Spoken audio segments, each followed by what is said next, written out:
Hello बच्चों, क्या हालचाल? बढ़िया सब? तो टोटल आपने अभी तक मिलाकर 4 लेक्चर्स कंप्लीट कर लिए होंगे और 4 लेक्चर्स कंप्लीट करने के बाद अब आपको इतना कॉन्फिडेंट या इतना कॉन्फिडेंस आपके अंदर आ गया होगा कि आपको लग रहा होगा कि अब पार्टनरशिप से अगर क्वेश्चन आता है, तो छोड़कर तो बिल्कुल नहीं आएँगे। अटेम्प्ट करके आएँगे चाहे 100% मतलब अगर 6 मार्क्स का या 4 मार्क्स का या 1-1 मार्क के क्वेश्चन है, उसमें पूरे मिला के अगर 36 नंबर की पार्टनरशिप आने वाली है, तो 36 में से एट लीस्ट 20 प्लस तो मार्क्स आने ही आने हैं अब वो आगे की प्रैक्टिस के ऊपर डिपेंड करेगा। फिर आपके दिमाग में आएगा सर अभी एक चैप्टर तो रह रहा है ना फंडामेंटल वाला जिसके बारे में अभी तक बिल्कुल भी डिस्कशन नहीं किया। तो मैंने कहा लेक्चर 5 उसी टॉपिक के ऊपर है। क्योंकि पार्टनरशिप के 36 मार्क्स में जो सारे के सारे 7 चैप्टर में रहने वाले हैं उसका हम एक आखिरी चैप्टर बोले तो अभी हमारे 4 लेक्चर के अंदर जो नहीं हुआ वो आज मैं 5वें लेक्चर में कराने वाला हूँ। आप कहोगे सर गुडविल भी तो है। मैंने कहा गुडविल के लिए मेरे पास एक सेपरेट वीडियो बनी रखी है जो कि मैंने यूट्यूब पे भी अपलोड की थी, मैं उसको भी साथ में मर्ज करूंगा। गुडविल गुडविल को सिर्फ जिससे उसके फॉर्मूले, क्योंकि उसमें फॉर्मूले याद रखने हैं और उसमें मैंने बार बार बोला भी है मुझे फॉर्मूले आते हैं, इसलिए मैंने वो, अगर आपने किसी ने देखी भी हुई है तो शायद आप समझ गए होंगे।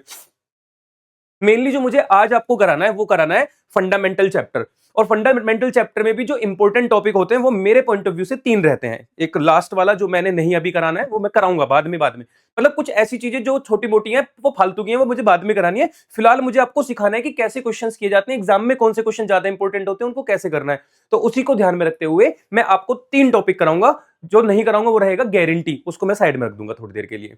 मैं मेन टॉपिक जो आपको कराने वाला हूं, एक तो कराने वाला हूं P&L एप्रोप्रिएशन अकाउंट बनाना सिखाऊंगा। Profit and loss appropriation account सीखना बहुत इंपॉर्टेंट है। ठीक है, क्योंकि profit and loss appropriation account आएगा तो ही आप जो पास्ट एडजस्टमेंट वाला टॉपिक होता है वो कर पाते हो। तो सेकंड हम पास्ट एडजस्टमेंट सीखेंगे। और थर्ड जो कि बहुत ज्यादा इंपॉर्टेंट होता है वो होता है इंटरेस्ट ऑन ड्रॉइंग की सेपरेट कैलकुलेशन सीखना। क्योंकि उसमें क्या कहते हैं एवरेज पीरियड रहता है, तो वो बहुत इंपॉर्टेंट होता है, इसलिए मुझे वो भी सिखाना है। तो हम अपना बिना समय खराब किए, बिना देरी किए अपने टॉपिक्स पर बढ़ते हैं आगे की तरफ। और आज हम स्टार्ट करेंगे फंडामेंटल चैप्टर, और चैप्टर में जो इंपॉर्टेंट रहेगा वो सब आज की क्लास में ही आपके दिमाग में फिट कर दूंगा मैं। ठीक है जी। सबसे इंपॉर्टेंट हमारे पास profit and loss appropriation account रहता है। Profit and loss appropriation account इसलिए इंपॉर्टेंट रहता है कि इसी से पूरे ये चैप्टर की अकाउंटिंग चलती है। सबसे इंपॉर्टेंट बात ये होती है। ठीक है, दूसरी बात आप कहोगे सर इसकी स्टार्टिंग करते हैं तो पार्टनरशिप डीड, पार्टनरशिप साइलेंट। मैंने कहा ये सारे बच्चों को पता ही होती है इस चैप्टर में, और कुछ नहीं भी आता है ना तो बच्चे को बस इतनी बात पता होती है कि पार्टनरशिप ओरल और रिटर्न दो तरीके से होती है। अगर रिटर्न होती है तो सब कुछ रिटर्न में है, उसके अकॉर्डिंग क्वेश्चंस करने पड़ते हैं। और अगर पार्टनरशिप डीड नहीं है, मतलब पार्टनरशिप ओरल है, साइलेंट है पार्टनरशिप डीड, तो कुछ भी नहीं दिया जाता पार्टनर्स को, सिर्फ इंटरेस्ट ऑन लोन 6% अलाउ किया जाता है, मतलब चार्ज किया जाता है। और अगर प्रॉफिट शेयरिंग रेशियो गिवन भी हो तो भी प्रॉफिट शेयरिंग रेशियो इक्वल बन जाता है। ना इंटरेस्ट ऑन कैपिटल अलाउ करते, ना सैलरी कमीशन अलाउ करते, ना इंटरेस्ट ऑन ड्रॉइंग चार्ज करते, कुछ भी ना दिया जाता ना लिया जाता। सिर्फ लोन के ऊपर 6% इंटरेस्ट हम पे करते हैं। और दूसरी इंपॉर्टेंट बात, अगर प्रॉफिट शेयरिंग रेशियो की बात है तो वो इक्वल रहता है, चाहे क्वेश्चन ने रेशियो लिया है, लिखा है, नहीं लिखा है, कोई फर्क नहीं पड़ता। किसी भी रेशियो को देखकर इग्नोर कर दे अगर पार्टनरशिप डीड साइलेंट है। ये छोटी सी बात है, ये आप बुक में पहले पेज पे पढ़ लोगे, इसलिए मैंने उस पर फोकस नहीं किया है। मैंने फोकस किया है profit and loss appropriation account. देखो जी, पहली बात तो मेरी ये समझ लो कि profit and loss appropriation account बनाना है तो टी शेप फॉर्मेट बनेगा, क्योंकि अकाउंट लिखा हुआ है ऊपर।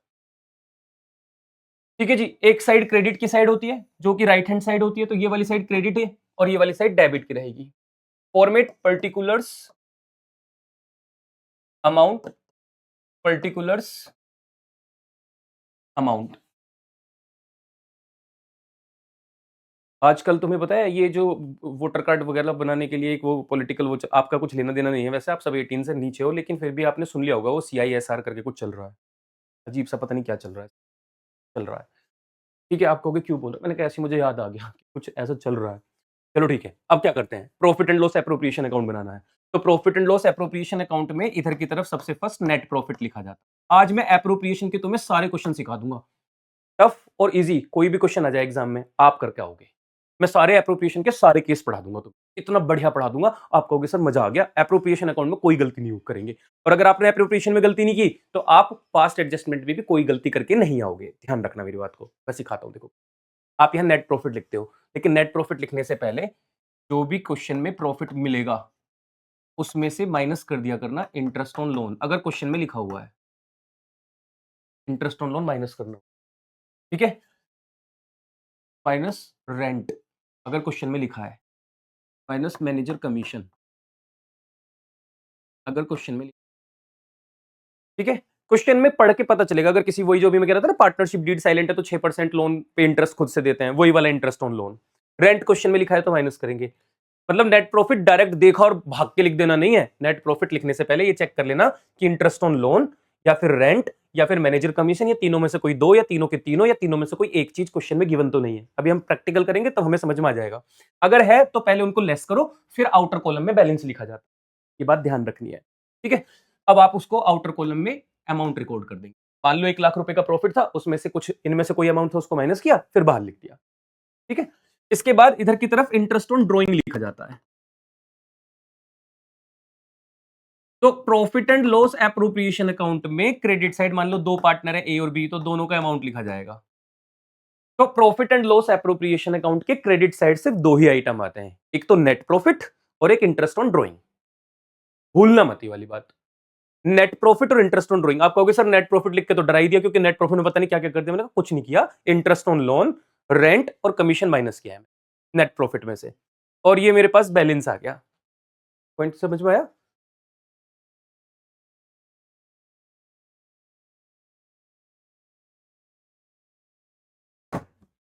हाँ जी। तो दो ही अमाउंट लिखे जाते हैं क्रेडिट साइड। अब डेबिट साइड आते हैं। Profit and loss appropriation account में डेबिट साइड सबसे पहले इंटरेस्ट ऑन कैपिटल। अगर क्वेश्चन ने कैलकुलेट करने के लिए बोला है तो इंटरेस्ट ऑन कैपिटल इधर डेबिट साइड लिखा जाता है। दो पार्टनर होंगे तो ए और बी दोनों का अमाउंट। डेबिट साइड में सैलरीज लिखी जाती है। अगर दोनों पार्टनर किए तो दोनों, एक किए तो एक की सैलरी। कमीशन भी पार्टनर को जो मिलता है वो इधर ही लिखा जाता है। तो पार्टनर को अगर कमीशन पे करना पड़े हमें, वो भी हम इधर लिख देंगे। अगर प्रॉफिट में से कुछ पैसा उठा के फ्यूचर के लिए सेव करना है तो जनरल रिजर्व बनाया जाता है, वो भी इधर की तरफ ही लिखा जाता है। और उसके बाद अब जो भी प्रॉफिट हमने इधर की तरफ जनरेट किया है, ये वाला प्रॉफिट, इसको ऐड करते हैं। मतलब प्रॉफिट और ड्राइंग, इंटरेस्ट ऑन ड्राइंग जोड़कर दोनों तरफ अमाउंट, इसमें से एक्सपेंसेस माइनस करके कुछ प्रॉफिट बचेगा, उस प्रॉफिट को ट्रांसफर कर देंगे। प्रॉफिट ट्रांसफर टू ए और बी। ए और बी के बीच में बढ़ जाएगा, जो भी रेशियो गिवन होगा उसमें, और कोई रेशियो गिवन नहीं होगा तो इक्वल। आप ये प्रॉफिट एंड लॉस एप्रोप्रिएशन का फॉर्मेट अपने दिमाग में पहले फिट कर लो। Profit and loss appropriation account में क्रेडिट साइड में नेट प्रॉफिट आता है और इंटरेस्ट ऑन ड्रॉइंग आता है। नेट प्रॉफिट को एग्जैक्ट नेट प्रॉफिट तब लिखेंगे जब क्वेश्चन में interest on loan, rent, manager commission ना गिवन हो। अगर है तो पहले उसको लेस करेंगे प्रॉफिट में से, तब बाहर लिखेंगे। ऐसी ब्रैकेट में माइनस कर दिया करेंगे। डेबिट साइड में इंटरेस्ट ऑन कैपिटल लिखना होता है, ये लिखना ही पड़ेगा। सैलरी, कमीशन और रिजर्व। रिजर्व के आगे मैंने जनरल लिख दिया, मतलब मेनली रिजर्व आपको याद रखना है। रिजर्व बनाना है, प्रॉफिट में से कुछ पैसा निकाल कर रखना है और बचे हुए प्रॉफिट को बांट देना है, ठीक है। तो प्रॉफिट को लिखने से पहले, प्रॉफिट में से नेट प्रॉफिट को लिखने से पहले, इक्वल का साइन मतलब ये इधर की क्रेडिट साइड, नेट प्रॉफिट में से पहले आप क्या माइनस करेंगे? एमआरआई। एमआरआई का नाम सुना होगा ना, एक एमआरआई टेस्ट होता है। तो हमें भी पी एंड एल एप्रोप्रिएशन में नेट प्रॉफिट लिखने से पहले उसका एमआरआई टेस्ट करना पड़ेगा। मतलब हमें चेक करना पड़ेगा क्या कुछ एम से मैनेजर कमीशन, आर से रेंट और आई से इंटरेस्ट ऑन लोन, इन तीनों में से कोई आइटम तो नहीं है। तो क्वेश्चन को पढ़ते हुए चलेंगे तो एमआरआई देखेंगे, अगर है एमआरआई तो एमआरआई कर दो, एमआरआई माइनस कर दो, फिर नेट प्रॉफिट को बाहर लिखो, और इंटरेस्ट ऑन ड्रॉइंग तो लिखते ही हैं। P and L appropriation account में डेबिट साइड में सीआईएसआर आता है, जो भी जिसकी चारों तरफ चर्चाएं चल रही है, पॉलिटिकल एजेंडा है ये कुछ, वही एजेंडा हमारे पी एंड एल एप्रोप्रिएशन का भी पार्ट रहेगा आज से। सीआईएसआर। सी से कमीशन। कमीशन किसकी? पार्टनर की कमीशन। आप कहोगे सर यहाँ भी तो कमीशन है। मैंने कहा ये मैनेजर, मैनेजर पार्टनर नहीं तो कोई बाहर का है बंदा जो जॉब कर रहा है हमारे यहाँ। लेकिन इधर की तरफ कमीशन मतलब A B C, Ram Shyam जो भी पार्टनर है उनकी कमीशन।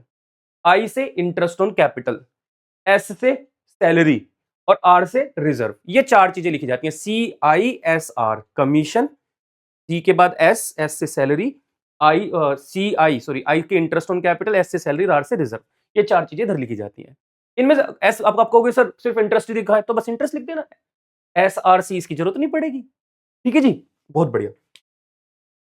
ओके, तो अब ये वाला पी एंड एल एप्रोप्रिएशन का अकाउंट का फॉर्मेट अब आने वाले क्वेश्चंस में मैं ट्राई करने वाला हूं, और यही बार बार मुझे चेक करना है कि इनमें से कोई भी चीज है तो मैं उसको इसी तरीके से प्रॉपर तरीके से लिखने वाला हूं, ठीक है। साथ में वही मैंने बता दिया, अगर पार्टनरशिप डीड साइलेंट है, साइलेंट का मतलब ओरल, साइलेंट है पार्टनरशिप डीड, तो सिर्फ इंटरेस्ट ऑन लोन 6% प्रोवाइड किया जाता है पार्टनर्स को, और प्रॉफिट शेयरिंग रेशियो पीएसआर जो होता है वो इक्वल होता है पार्टनर्स की। आपको अगर पार्टनरशिप डीड नहीं है और रेशियो लिखा है 3:1 तो आप 3:1 को इग्नोर करेंगे, आप सिर्फ इक्वल रेशियो में डिस्ट्रीब्यूट करेंगे। ये बात आपको नहीं भूलनी है, ठीक है? और अगर इंटरेस्ट ऑन लोन कैलकुलेट करने के लिए आता है तो बच्चे इंटरेस्ट ऑन लोन को कैलकुलेट करना बहुत आसान है, आप सबको आता है। कैसे कैलकुलेट करते हैं? अमाउंट ऑफ लोन, जो भी अमाउंट ऑफ लोन होगा उसको लिखते हैं, multiply by rate of interest. अगर रेट गिवन है तो गिवन रेट, और नहीं है तो 6%, क्योंकि 6% इंटरेस्ट तो देना ही पड़ता है। और अगर टाइम की जरूरत पड़े तो टाइम भी लगा देना, टाइम डिवाइड बाई 12। टाइम का मतलब है कि जरूरी नहीं है हर पार्टनर लोन हर साल शुरू में ही देगा, ऐसे भी हो सकता है मिड में दिया हो, अक्टूबर में लोन दिया हो तो अक्टूबर, नवंबर, दिसंबर, जनवरी, फरवरी, मार्च, फिर 6 महीने का ब्याज दिया जाएगा। तो वो इंटरेस्ट की जो कैलकुलेशन है हमेशा टाइम को देखकर की जाती है, तो ये इंटरेस्ट की कैलकुलेशन करने के लिए आ सकती है। तो आपको समझ लेना है, पार्टनरशिप डीड नहीं है तो लोन पे 6% है, प्रॉफिट रेशियो इक्वल रहता है, और इंटरेस्ट को कैलकुलेट करने का फॉर्मूला क्या रहने वाला है? ये रेंट डायरेक्ट मिलेगा, मैनेजर कमीशन डायरेक्ट प्रॉफिट पे निकलती है, कुछ प्रॉफिट के ऊपर परसेंट लग जाती है। ठीक है, अब आगे बढ़ते हैं। एक क्वेश्चन मिलता है मुझे, एप्रोप्रिएशन अकाउंट बनाने सीखने हैं। कहते हैं एक्स वाई दो पार्टनर है, दोनों का रेशियो 3:2 है। अच्छा, क्वेश्चन में कुछ भी नहीं लिखा, पार्टनरशिप डीड है या नहीं है, साइलेंट है नहीं है, ओरल है, रिटन है, कुछ नहीं लिखा, तो हम हमेशा रिटन मानते हैं कि पार्टनरशिप डीड है, जो लिखा है वैसे ही करना है फिर। ठीक है, तो कैपिटल 8 लाख एंड 6 लाख लिखी हुई है, इंटरेस्ट ऑन कैपिटल 5% है, वाई को अलाउ की जाएगी annual salary 60,000 which has not been withdrawn. इसका कोई मतलब नहीं है सर, ये क्या है? कुछ नहीं, बस सैलरी देनी है।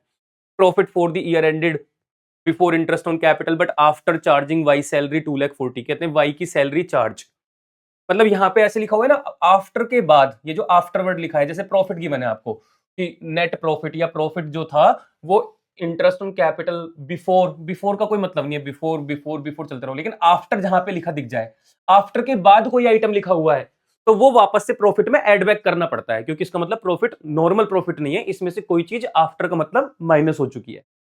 तो जब भी आप एप्रोप्रिएशन अकाउंट का क्वेश्चन करेंगे और अगर आपको प्रॉफिट की लाइन लिखी हुई है, लाइन की चलते चलते चलते चलते बिफोर दिखा तो इग्नोर, आफ्टर, आफ्टर पे रुकना है ना। आफ्टर के बाद क्या लिखा हुआ है तो कहते हैं आफ्टर सैलरी या आफ्टर कमीशन या आफ्टर इंटरेस्ट ऑन, तो वो वापस से चीजें प्लस हो जाती है। तो मतलब 2,40,000 में वापस से 60,000 ऐड कर दूंगा मैं, अगर आपको दिख रहा होगा। हाँ दिख रहा है 60,000, तो मैं इसको 3 लाख लिखूंगा, मतलब मेरा प्रॉफिट एक्चुअल में 3 लाख है। वो 2,40,000 गलत दिख रहा है क्योंकि आफ्टर सैलरी, तो सैलरी मैंने 60,000 रुपए वापस जोड़ दी क्योंकि आफ्टर के बाद सैलरी लिखा था। आप कहते सर आफ्टर के बाद इंटरेस्ट ऑन कैपिटल लिखा होता तो पहले मैं इंटरेस्ट ऑन कैपिटल जल्दी से चेक करता रफ में और वो अमाउंट वापस से पहले प्रॉफिट में ऐड करता। तो असली में प्रॉफिट कितना है मेरा? 3 लाख रुपए। ठीक है, provision for 5% of the net profit is to be made in respect of manager commission. ठीक है, मैनेजर कमीशन आ गया। कहते हैं प्रिपेयर एप्रोप्रिएशन अकाउंट। लो अब मैं थोड़ा शॉर्ट में लिख दूं, profit and loss appropriation account, ऐसे टी शेप फॉर्मेट बना दूं, ये वाली साइड क्रेडिट और ये वाली साइड डेबिट बोल दूं। ठीक है, पर्टिकुलर अमाउंट आप समझते हो। आप कहोगे सर इधर की तरफ आप नेट प्रॉफिट लिखने वाले हो, मैंने कहा हाँ। मैंने कहा मैं नेट प्रॉफिट लिखने वाला हूं, लेकिन मैं कहना चाह रहा हूं कि बेटा नेट प्रॉफिट लिखने से पहले एमआरआई कर लो इसका। एम से मैनेजर कमीशन, आर से रेंट, आई से इंटरेस्ट ऑन लोन। तो ना तो इंटरेस्ट ऑन लोन है कहीं पर, ना रेंट है, लेकिन एम जो है मैनेजर कमीशन वो है 5% ऑफ द प्रॉफिट। अब देखो प्रॉफिट, कुछ बच्चे कहेंगे सर प्रॉफिट 2,40,000, नहीं बच्चे प्रॉफिट 2,40,000 है ही नहीं। प्रॉफिट में से तुमने सैलरी घटा रखी थी, तो असली में तो प्रॉफिट 3 लाख रुपीज है। आपको थोड़ा कम दिख रहा होगा क्योंकि मैंने लाइट कलर से लिख दिया, ये 3 लाख लिखा हुआ है। तो 3 लाख का 5% पहले मैनेजर को कमीशन देना पड़ेगा। 3 लाख का 5% कैलकुलेट करोगे तो मैं यहां पे रफ में कैलकुलेट करके दिखा देता हूं। 3 लाख का 5% तो ये आ जाएगा 15,000। 15,000 रुपए मुझे इंटरेस्ट ऑन कैपिटल, वो इंटरेस्ट ऑन सॉरी मैनेजर को कमीशन देना है। तो मैंने कहा प्रॉफिट का एमआरआई किया तो पता चला प्रॉफिट 3 लाख तो था, लेकिन उसमें से 15,000 रुपए एमआरआई में चले गए। 15,000 माइनस करने के बाद एक्चुअल में प्रॉफिट 2,85,000 लिखा जाएगा। डेबिट साइड में क्या आता है? CISR। CISR। क्वेश्चन में क्या रिजर्व के बारे में कुछ लिखा हुआ है? नहीं। क्वेश्चन में क्या सैलरी के बारे में लिखा हुआ है? हाँ। क्वेश्चन में इंटरेस्ट ऑन कैपिटल के बारे में लिखा हुआ है? हाँ। क्वेश्चन में कमीशन, कमीशन मतलब पार्टनर की कमीशन, किसी पार्टनर की कमीशन के बारे में बोला? नहीं। तो सिर्फ 2 ही आइटम लिखे हुए हैं, तो इन 2 आइटम को मैं डेबिट साइड लिखूंगा। एक तो मैं इंटरेस्ट ऑन कैपिटल लिखूंगा, एक्स और वाई दोनों की इंटरेस्ट ऑन कैपिटल चेक करूंगा। 80,000 का सॉरी 8 लाख का 5%, 8 5 40, 40,000 और 6 लाख का 5% 30,000। आउटर कॉलम में 70,000। उसके अलावा सैलरी, वाई की सैलरी लिखी हुई थी 60,000, तो मैंने वाई की सैलरी लिख दी यहाँ पे 60,000, सैलरी भी गिवन थी। और कुछ इन्फॉर्मेशन नहीं है, बस यही चीज। इंटरेस्ट ऑन ड्रॉइंग इधर आता है एक आइटम, वो भी गिवन नहीं है। अब मैं इसका टोटल करूंगा 2,85,000, इधर भी लिखूंगा मैं 2,85,000। 2,85,000 में से 7 और 6 1,30,000 माइनस करूंगा तो 1,55,000 इन्फॉर्मेशन में बचा हुआ प्रॉफिट होगा। इस प्रॉफिट को मैं ट्रांसफर कर दूंगा between the partners in their profit sharing ratio. और प्रॉफिट शेयरिंग रेशियो कितना है? 3:2। तो 5 3 15, 5 1 5, 62,000, 93,000। ये एक मैंने बड़ा आसान सा सिंपल सा इंफॉर्मेशन वाला क्वेश्चन उठाया और एप्रोप्रिएशन अकाउंट बना दिया। ठीक है, अब मैं अगले क्वेश्चन पर चलता हूं। आप अपने डाउट्स को इकट्ठे करते रहो, किसी पेपर पर लिखते रहो, किसी एक रजिस्टर बना लो जिसमें डाउट्स लिखते हो। लाइव सेशंस में आपके बिल्कुल ऐसे आपके फेस टू फेस एक तरीके से आपको ऐसा फील होगा कि फेस टू फेस लाइव क्या कहते हैं, डाउट्स क्लियर हो रहे हैं। क्वेरीज आपकी सारी की सारी मैं खत्म कर दूंगा। आप उन्हें लिखते चलो, जैसे मुझे लगेगा कि मुझे लाइव आना चाहिए, इतना करा दिया है मैंने कि बच्चे ने भी प्रैक्टिस कर ली होगी और उसको डाउट्स अब आ रहे होंगे, तुरंत मैं आपके लिए लाइव क्लास लेकर आऊंगा। ठीक है, अब मैं अगले पॉइंट पर बढ़ता हूँ, नेक्स्ट क्वेश्चन पर आता हूँ। मेरे पास नेक्स्ट क्वेश्चन लिखा हुआ है, अतुल मिथुन दो पार्टनर है, दोनों का रेशियो 3:2 है। Balance on 1 April 23, capital of fixed Atul की 5 लाख, मिथुन की 6 लाख रुपीस कैपिटल लिखी हुई है। अब ये फिक्स्ड लिखा हुआ है, इसका मतलब कुछ करंट अकाउंट करके होता है। आपको अगर पता है तो सही है, नहीं पता तो हमारे लिए किसी काम का नहीं है। ये फिक्स्ड फ्लक्चुएटिंग कोई मैटर नहीं करता हमारे लिए। लोन, देखो लोन होती है लाइबिलिटी, आप ध्यान रखना, ये छोटी सी बात है पर भूल जाते हैं बच्चे। लाइबिलिटी का नेचर होता है क्रेडिट, और अगर हम किसी को लोन देते हैं तो वो इसका मतलब हमने किसी को उधार चढ़ा दिया। भाई हम लोन लेंगे तो लाइबिलिटी, हम किसी को लोन देंगे तो फिर तो एसेट होती है ना, उसका नेचर डेबिट का होता है। तो कभी भी लोन है तो लोन क्रेडिट लिखा हुआ है तो मतलब हमने उधार लिया हुआ है पार्टनर से। और कभी भी लोन के आगे डेबिट लिखा हुआ है मतलब वो लोन फिर हमने नहीं लिया हुआ, हमने किसी को दिया हुआ है, फिर ऐसे माना जाता है। ठीक है, ओके। तो अतुल 3 लाख रुपए क्रेडिट, इसका मतलब अतुल से तो हमने लोन लिया हुआ है। और मिथुन 2 लाख रुपए, इसका मतलब हमने उसको लोन दिया हुआ है। अब इंटरेस्ट ऑन लोन में अगर दूं तो मेरे लिए एक्सपेंस होता है, तो मैंने नेट प्रॉफिट में से माइनस किया था, एमआरआई किया था, तो आई इंटरेस्ट ऑन लोन माइनस करना था। लेकिन अगर किसी को मैंने लोन दिया हो तो उससे तो मुझे इंटरेस्ट मिलेगा, इंटरेस्ट ऑन लोन, तो उस टाइम पे मेरा जो प्रॉफिट है वो बढ़ने लग जाएगा, प्लस करना पड़ता है मुझे।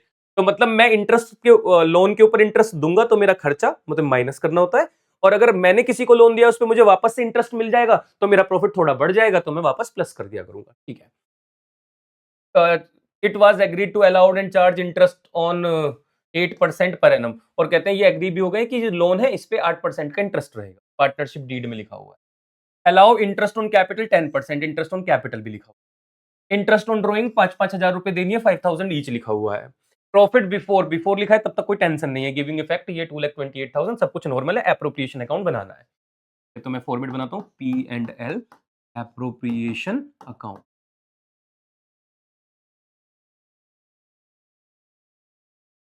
क्रेडिट डेबिट, इधर की तरफ नेट प्रॉफिट लिखता हूं, लेकिन नेट प्रॉफिट लिखने के साथ साथ चेक करना पड़ता है, एमआरआई करना पड़ता है।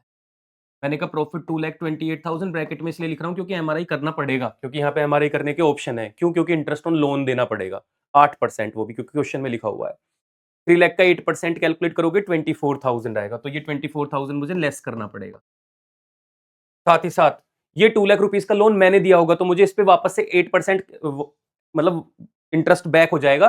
2 8 16,000, तो ये मेरा प्रॉफिट को बढ़ा देगा अमाउंट, तो मुझे वापस से प्लस करना पड़ेगा। इंटरेस्ट ऑन लोन ही है लेकिन दो अलग अलग नाम से, एक में मुझे पे करना पड़ा, एक में मुझे वापस मिला। तो इसको चेक करके देखते हैं, 24 और यहाँ 16, 16 और 8, 8,000 कम हो जाएगा, तो ये 2,20,000 रुपए आएगा। तो नेट प्रॉफिट एक्चुअल में 2,20,000 लिखना है। एक हमें इधर की तरफ इंटरेस्ट ऑन ड्राइंग लिखना पड़ता है, सिर्फ एक ही आइटम होता है जो इधर की तरफ और आता है, इंटरेस्ट ऑन ड्राइंग। क्वेश्चन में इस बार साफ साफ लिखा है कि अतुल और मिथुन दोनों को 5,000 ईच के हिसाब से इंटरेस्ट ऑन ड्राइंग देनी पड़ेगी। देखो लिखो 5,000 ईच इंटरेस्ट ऑन ड्राइंग। तो मैंने दोनों के अकाउंट से 5,000 रुपए निकलवाए और मेरे पास मतलब बिजनेस के पास 10,000 रुपए आ गए। मतलब बिजनेस पे पहले से 2,20,000 रुपीज थे, बिजनेस को 10,000 रुपीज और मिले, ऐसा करके 2,30,000 हो गए। अब डेबिट साइड चलते हैं। मैंने कहा वही अपना आई EISR, सी से कमीशन, पार्टनर की नहीं है। सी के बाद एस सैलरी, क्वेश्चन में सैलरी भी नहीं है। एस के बाद आई से इंटरेस्ट ऑन कैपिटल, वो कैलकुलेट करना है 10% के हिसाब से। इंटरेस्ट ऑन कैपिटल, अतुल और मिथुन दोनों का इंटरेस्ट ऑन कैपिटल चेक कर लेते हैं। 5 लाख और 6 लाख है, 10% के हिसाब से 50,000 और 60,000 उनका इंटरेस्ट बनता है, टोटल मिला के 1,10,000 बनता है। देखो मेरा 5 लाख का 10% और मिथुन का 6 लाख अमाउंट 10% 60,000 और इसमें रिजर्व वगैरह कुछ नहीं बनाना, तो अब इसको टोटल कर लिया। 2,20,000 प्लस 10 2,30,000 2,30,000 2,30,000 में से 1,10,000 माइनस कर देंगे तो ये रह जाएगा 1,20,000 1,20,000। इस 1,20,000 को प्रॉफिट को हम डिस्ट्रीब्यूट कर लेंगे, प्रॉफिट ट्रांसफर अतुल और मिथुन के बीच में in their profit sharing ratio. Question में कोई प्रॉफिट शेयरिंग रेशियो अगर है तो उसमें बांटेंगे। 3:2 है तो 3 5 से इसको पहले डिवाइड करो।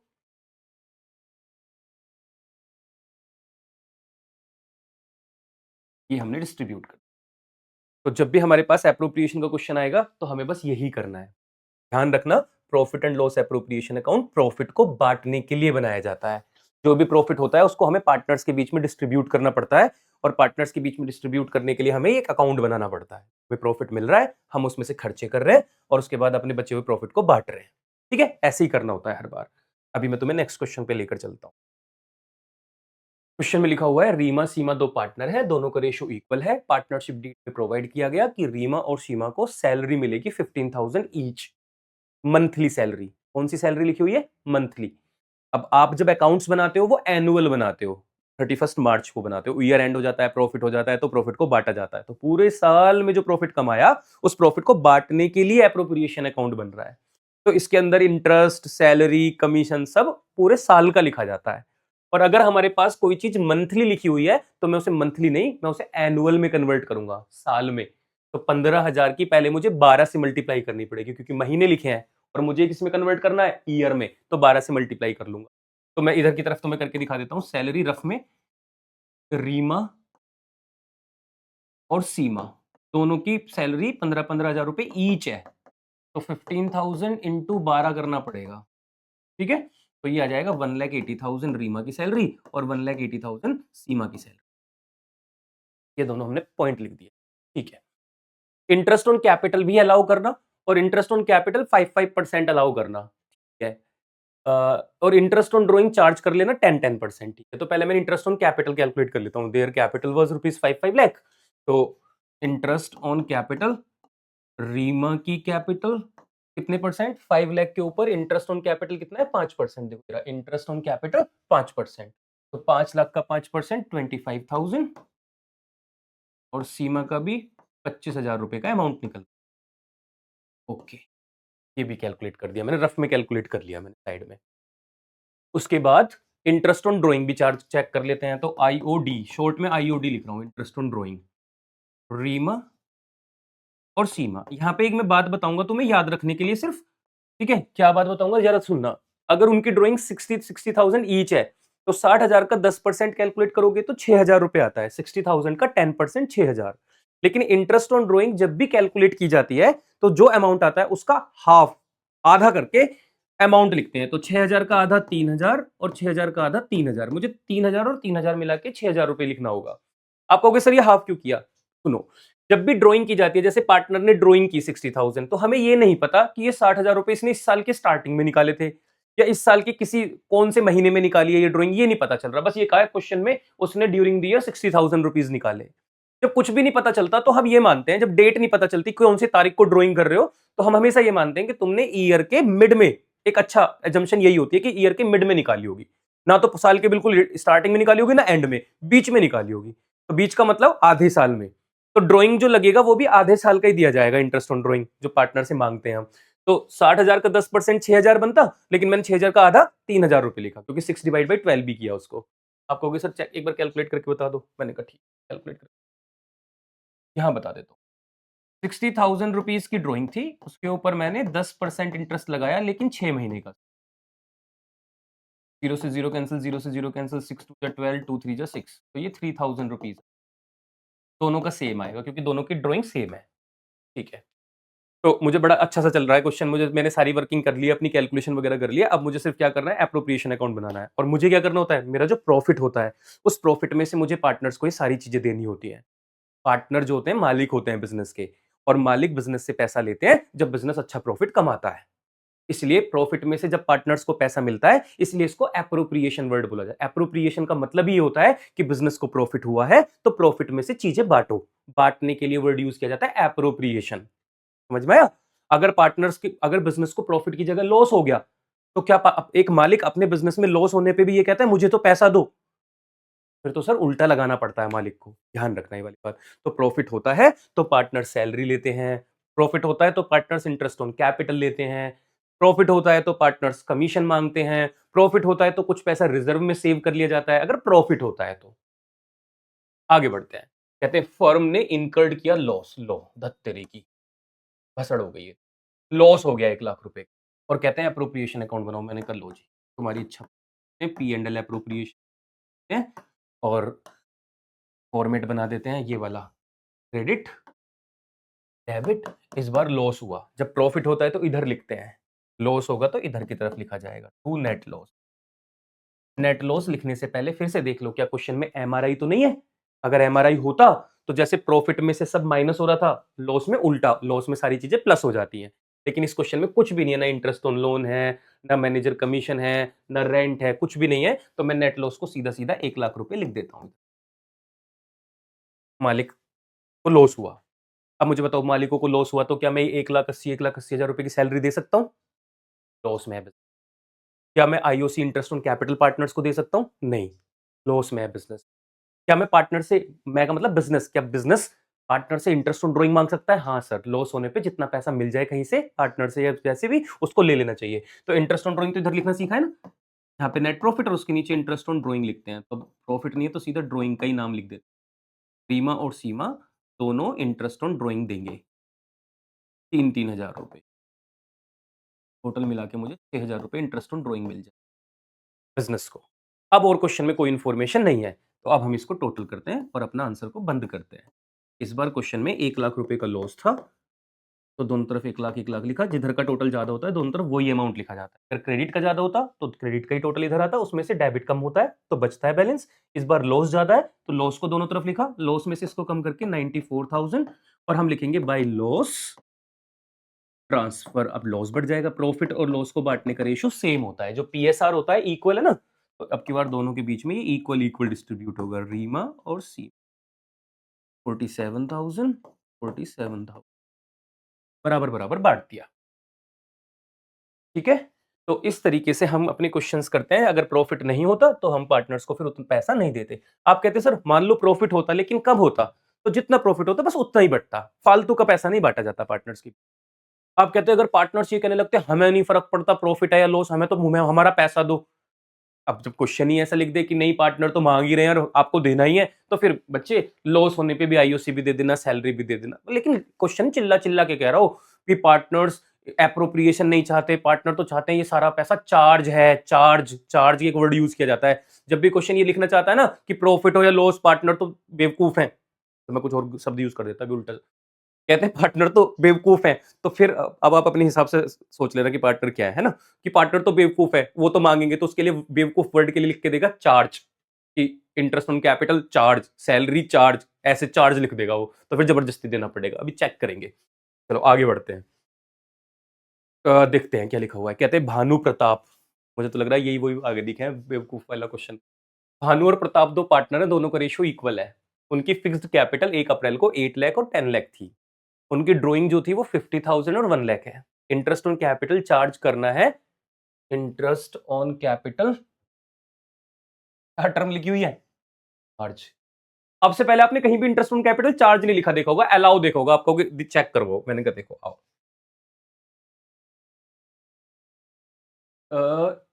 Interest on capital allow, allow का मतलब देना, अगर प्रॉफिट हो तो देना interest on capital.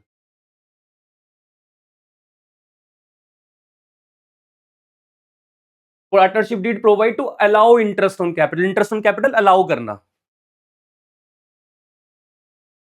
Interest on capital के लिए एग्री हुए, एग्री का मतलब वही अलाउ करना। अब जरा इस वाले क्वेश्चन को देखना, भानु प्रताप में क्या लिखा हुआ है, interest on capital is a charge, और यह कहते हैं interest on capital allow whether there is profit और लॉस वट एवर। समझ गए? तो आपको इंटरेस्ट ऑन कैपिटल इस बार देना ही पड़ेगा, क्योंकि चार्ज लिख दिया, चाहे बिजनेस को प्रॉफिट और लॉस हो, इससे फर्क नहीं पड़ता। ये क्वेश्चन कहना चाहता है। मैंने कहा ठीक है, कोई दिक्कत नहीं है। और इंटरेस्ट ऑन ड्रॉइंग चार्ज कर लेना, इंटरेस्ट ऑन ड्रॉइंग तो चार्ज ही होता है, मतलब वापस लिया जाए। जिसमें चार्ज लिखा है कुछ नहीं लिखा, इंटरेस्ट ऑन ड्रॉइंग तो लॉस होगा तो भी हम पार्टनर से पैसा मांग लेते हैं, और प्रॉफिट में तो भी पार्टनर से पैसा मांग लेते हैं। तो इंटरेस्ट ऑन ड्रॉइंग में कुछ नहीं सोचना होता। ये 15% है। नेट प्रॉफिट लिखा हुआ है, तो पहले मैं इंटरेस्ट ऑन कैपिटल रफ में चेक कर लेता हूं। IOC, पी से भानु, पी से प्रताप, दोनों मिलके भी बीपी बन रहे हैं। अब दो तरीके के बीपी होते हैं, एक तो बीपी जो ऊपर नीचे हो जाता है, और एक बीपी वो वाली बीपी। कौन सा बीपी? Blunders pride. ठीक है, तो ये बीपी है। भानु की 8 लाख रुपए की कैपिटल पे 10% इंटरेस्ट ऑन कैपिटल, तो 8 लाख का 10% 80,000, और 10 लाख का 10% निकालोगे तो 1 लाख आएगा। दोनों का मिला के 1,80,000 रुपए आईओसी बन रहा है। उसके अलावा आईओडी मुझे कितना कैलकुलेट करना है? आईओडी बीपी के लिए चेक कर लेते हैं। बी और पी 15% तो देखो 50,000 का 15% चेक करो, 50,000 का 15%, 15 5 से 70, 7,500 होता है। लेकिन मुझे आधा करना है, डेट थोड़ी लिखी है। जब डेट नहीं लिखी होती तो इंटरेस्ट ऑन ड्रॉइंग अपने आप ही आधा हो जाता है, क्योंकि हम मानते हैं मिड में किया होगा। तो 7,500 का आधा 3,750। और दूसरी की ड्राइंग है 1 लाख। 1 लाख का 15% 15,000, लेकिन 15,000 में पूरा लिखूंगा, मैं आधा लिखूंगा 7,500 इंटरेस्ट।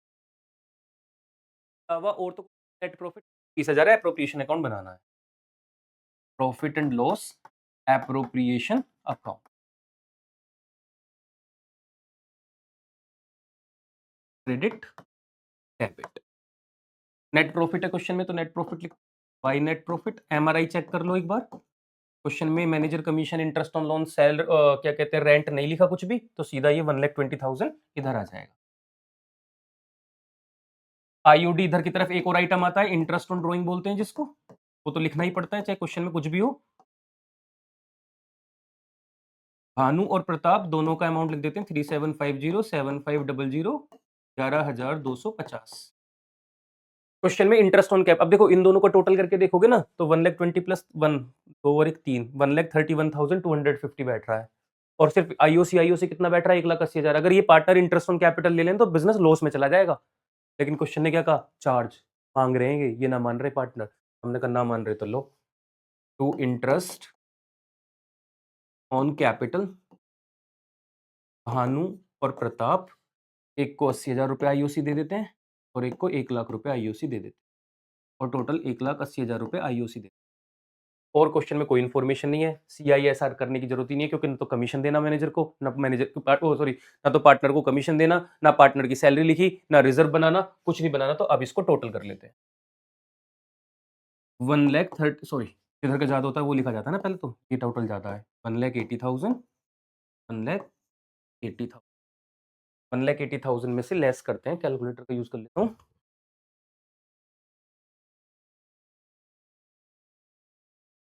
1,20,000 प्लस 11,250, तो मैं लेस कर देता हूँ 1,80,000 में से। तो बिजनेस को 48,750 का लॉस हो गया, तो लॉस बांट देंगे। लॉस ट्रांसफर टू और Pratap in their profit sharing ratio, जो कि इक्वल है, तो डिवाइड बाई 2, 24,375, 24,375। इस तरीके से मुझे लिखना पड़ेगा। ठीक है, आप कहते सर अगर चार्ज ना लिखा होता, तो चार्ज ना लिखा होता तो फिर बस मैं इस प्रॉफिट को ही पार्टनर्स के बीच में बांटता, फिर 1,80,000 रुपए पूरा नहीं देता। मैं कहता भाई मेरे पास इतना पैसा है, मुझसे इंटरेस्ट ऑन कैपिटल बस तुम इतना ले लो, कुछ रेशियो वगैरह बनाता। आप कहोगे सर वो भी चेक करके दिखो। मैंने कहा ठीक है, एक क्वेश्चन ट्राई करके दिखाता हूं। देखो क्या लिखा, कबीर, जोरावर, पारुल, KZP, 3 पार्टनर है, तीनों का रेशियो 5:3 है। उनकी कैपिटल जो थी वो 5,20,000, 3,20,000 और 2 लाख है। बहुत बढ़िया। पार्टनरशिप डीड में लिखा हुआ है कबीर और Zorawar each will get salary 24। अब देखो ईच विल गेट, कहीं पे चार्ज वर्ड तो नहीं लिखा, गेट का मतलब प्रॉफिट होगा तो उन्हें सैलरी देना। कितनी? 24,000 पर एनम, दोनों का पर एनम बना हुआ है। पारुल को कमीशन सेल के ऊपर 2% दे, कैलकुलेट कर लेंगे। इंटरेस्ट ऑन कैपिटल अलाउ, आराम से बस अलाउ करना, अगर प्रॉफिट हो तो देना 5%। इंटरेस्ट ऑन ड्रॉइंग मांग लेना, चार्ज कर लेना, ये तो करना ही होता है 5%। 10% of the divisible profit. Divisible profit का मतलब होता है जो प्रॉफिट आप बांटते हो, भाई सारी प्रॉफिट में से सारी इनकम खर्चे सब प्लस माइनस करके जो लास्ट में प्रॉफिट ट्रांसफर टू जो लिखते हैं वो profit transfer to divisible profit होता है। तो कहते हैं जब सारा काम तुम्हारा हो जाए प्रॉफिट अगर बच रहा हो तो उस बचे हुए डिविजिबल मतलब बचे हुए प्रॉफिट में से 10% रिजर्व बना लेना। CSI CISR जो करना है तो उसमें से आर जो है रिजर्व बना लेना 10% अगर बचे प्रॉफिट। सेल क्वेश्चन ने 50 लाख बता दी। ये सेल का क्या काम है सर? ये पारुल को जो कमीशन देनी थी ना सेल पे, ये इसलिए 50 लाख रुपए की सेल दी हुई है तुम्हें। ड्रॉइंग जो थी सभी पार्टनर की 60,000 है। नेट प्रॉफिट 1,55,500 लिखा हुआ है। P&L एप्रोप्रिएशन अकाउंट बनाना है। मैंने कहा ये जितनी भी कैलकुलेशन एक बार रफ में कर लेता हूं, आप भी पहले रफ में कर लिया करना। इससे ये होगा कि जितनी कैलकुलेशन में टाइम लगता है वो तो आपको फेयर में भी करोगे तो भी उतना ही टाइम लगेगा, तो रफ में करके फिर सीधा सीधा यहाँ चढ़ा देंगे एप्रोप्रिएशन अकाउंट में। तो लो मैंने एक एप्रोप्रिएशन अकाउंट का फॉर्मेट बना लिया, P&L एप्रोप्रिएशन अकाउंट।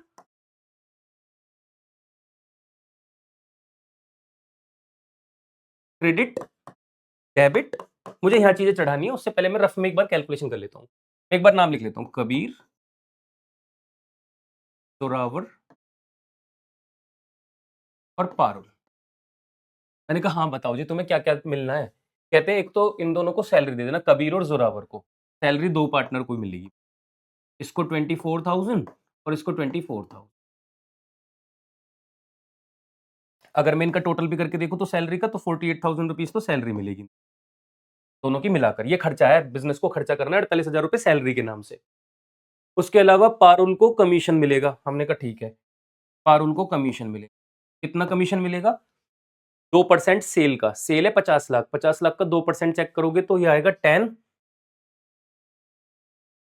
1 लाख रुपए आ रहा है। पारुल को कमीशन मिलेगा 1 लाख रुपए। कैलकुलेट करोगे तो इतना ही आएगा। लो एक बार चेक कर लेते हैं। आप कहोगे सर आप कैलकुलेट, 50 लाख रुपीज की सेल है तो 2%, 2 जीरो से 2 जीरो कैंसिल हो गई, 5 2 10 और 10 के आगे 4 जीरो, 1 लाख रुपए। ठीक है, तो हमने ये कैलकुलेट कर दिया कमीशन। तो 1 लाख रुपए कमीशन का खर्चा है बिजनेस पर। एक ही पार्टनर को जाना है लेकिन 1 लाख रुपए जाना है। इन दोनों को नहीं मिलना है, इसको सैलरी नहीं मिलनी थी, इन दोनों को कमीशन नहीं मिली। उसके अलावा IOC भी कैलकुलेट करना है 5-5%। IOC 5-5%। तो एक बार इनकी जो अमाउंट लिखी हुई है इसका 5-5% चेक कर लेते हैं। 5,20,000 का 5% 26,000 रुपए, और 3,20,000 का 5% 16,000 रुपीज IOC, और 2 लाख का 5% तो 10,000 होता है।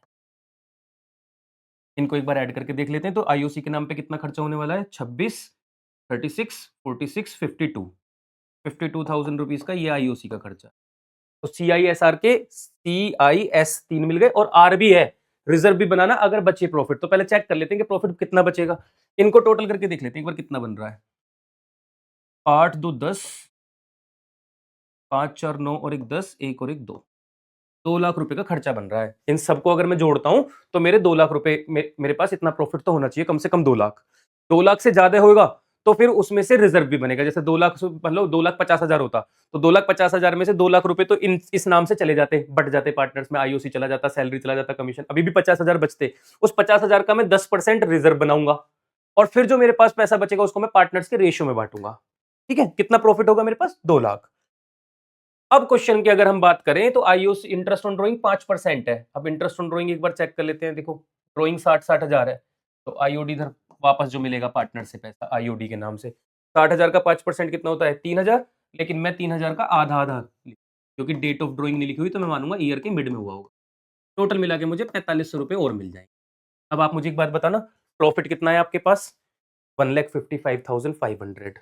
इसको मैं आपको ऊपर लिख के, मेरे पास प्रॉफिट है,